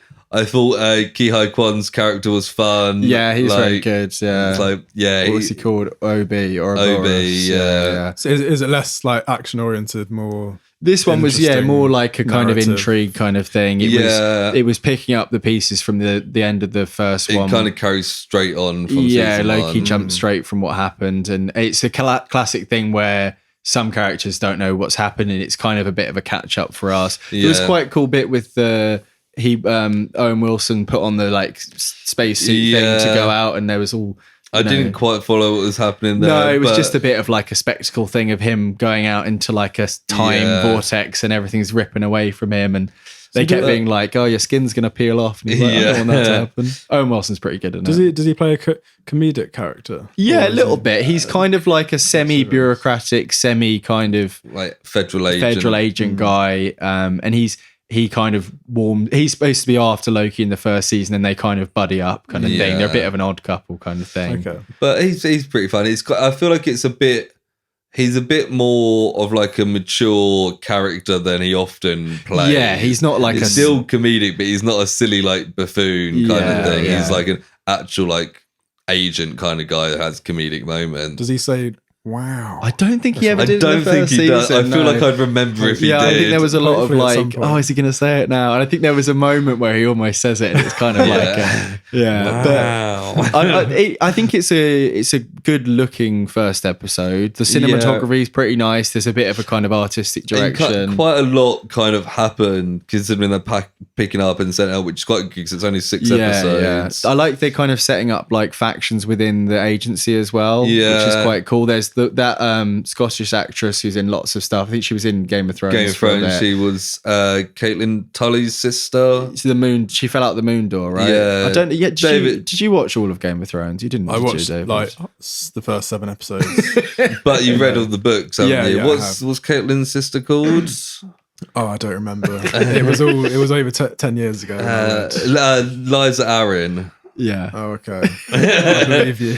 But I'll take your word. she seems to be leading like the militant kind of side of the almost having a bit of a coup. It looks like she's sending soldiers through a thing. We see a little bit of Sylvie. She's in like 1983 or something like that. Yeah, 1982. McDonald's. She's working for McDonald's. Or no, she's not working. She went to McDonald's. I think in one of the trailers she had a uniform on, so I'm guessing that's where that goes. But she turned up and she was like Loki, and then she like disappeared, or he disappeared. Yeah. He got like pruned by somebody or whatever. Yeah. It was kind of like retelling it. There's not masses it was a lot of atmosphere and like it's just an intro, get people what's going on. I think people who really liked season 1 will watch this and get fully into the hype again. So yeah, it was good. Yeah, Has Thor made an appearance, or is it very much just sticking to like Loki? No, there was you see a bit of when they first get him, but I don't think you ever actually see the Avengers properly. No, they may have reused a bit of footage from Avengers, and they might have done a kid Thor with some flashbacks, maybe. Yeah, there was a frog Thor because they did a thing with like variants, which is like different reality things. And I think the frog. Oh yeah, Sif was in it. Lady Sif was in it because she's the one, the brunette woman who's like not Natalie Portman, but she's the Asgardian one. One of the Warriors 3. Yeah, or not one of the Warriors. No, 3. Sif, Lady Sif and the Warriors 3 or something like that. Yeah. Yeah, she also turned up in Agents of S.H.I.E.L.D., didn't she? Yeah, she's obviously a cheaper actress to get than the rest of them. Yeah. And I think all the other ones died in the main. It's a bit, the thing that I think everyone was a bit weird about in the first season is that it took place outside of the continuity a little bit, because it was kind of like a pocket dimension out of time thing, which could be good if you're like, oh, we'll get anyone in, but they didn't really. I think it kind of kicked off like the multiverse stuff, which is all over Marvel now. I guess it's quite helpful for like creativity in terms of what narratives and plots they can come up with. Did you see Ant-Man Quantumania? No, I didn't see that. Okay, I've seen the first one. That's fine. Yeah, That's fine. there's a bit of ties to that with bad guys and stuff, but but yeah, we'll probably be talking about this each it was week. okay. So, I mean, I enjoyed it for what it was, but first episodes for these things, it's always like, okay. I mean, Tom Hiddleston's good. It's hard not to like him being Loki. Yeah, and Owen Wilson's pretty good. Ki Ho Kwan's good. Yeah, and there's a couple other TVA people running around. It's like, oh yeah, I remember you from last time. It's a fun little scene. It's got a nice look to it, like as well as cinematography. It's good design. The agency's got this kind of brown and orange kind of 70s kind of, and they all look a bit like, you see like old CIA 60s kind of 70s thing. Everyone's wearing like the white shirts and the black ties. And they've got a vibe to it. And it's cool. It's pretty cool. It's pretty cool. Yeah. We'll be talking about that each week if you want to listen to our talk about it. You don't need to watch it, David.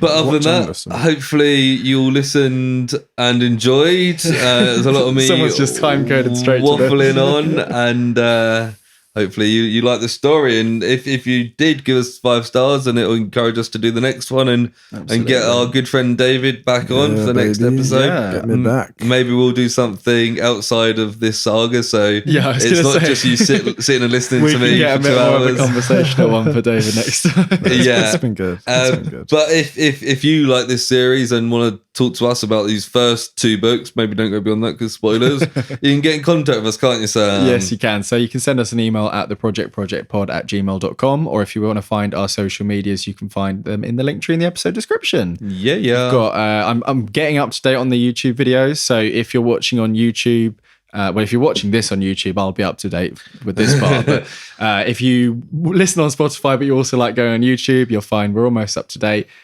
TikTok, I'm sure there's some clips on there. Yeah, we're a bit behind on that as well, but they're getting there. They'll get there. But yeah, you can message us on any of those as well, or comment if you've got any recommendations for future things. Projoctober's all planned out, so not spooky stuff for this year, but maybe some spooky stuff. We've got something different next week. I think it will be next week. Which we might have teased earlier in the episode. Maybe. And then we've got something for a Halloween episode, actually. I think we do. Which we'll talk about what we're going to do for that after the show. We'll figure that out after this. Yes, thank you for listening. I will hear you next week. I'll see you next time. Thank you for joining us, David. Thank you for having me. Yeah, you're very welcome. Lovely. Third time. We'll see you next year, David. Yeah, see you next year.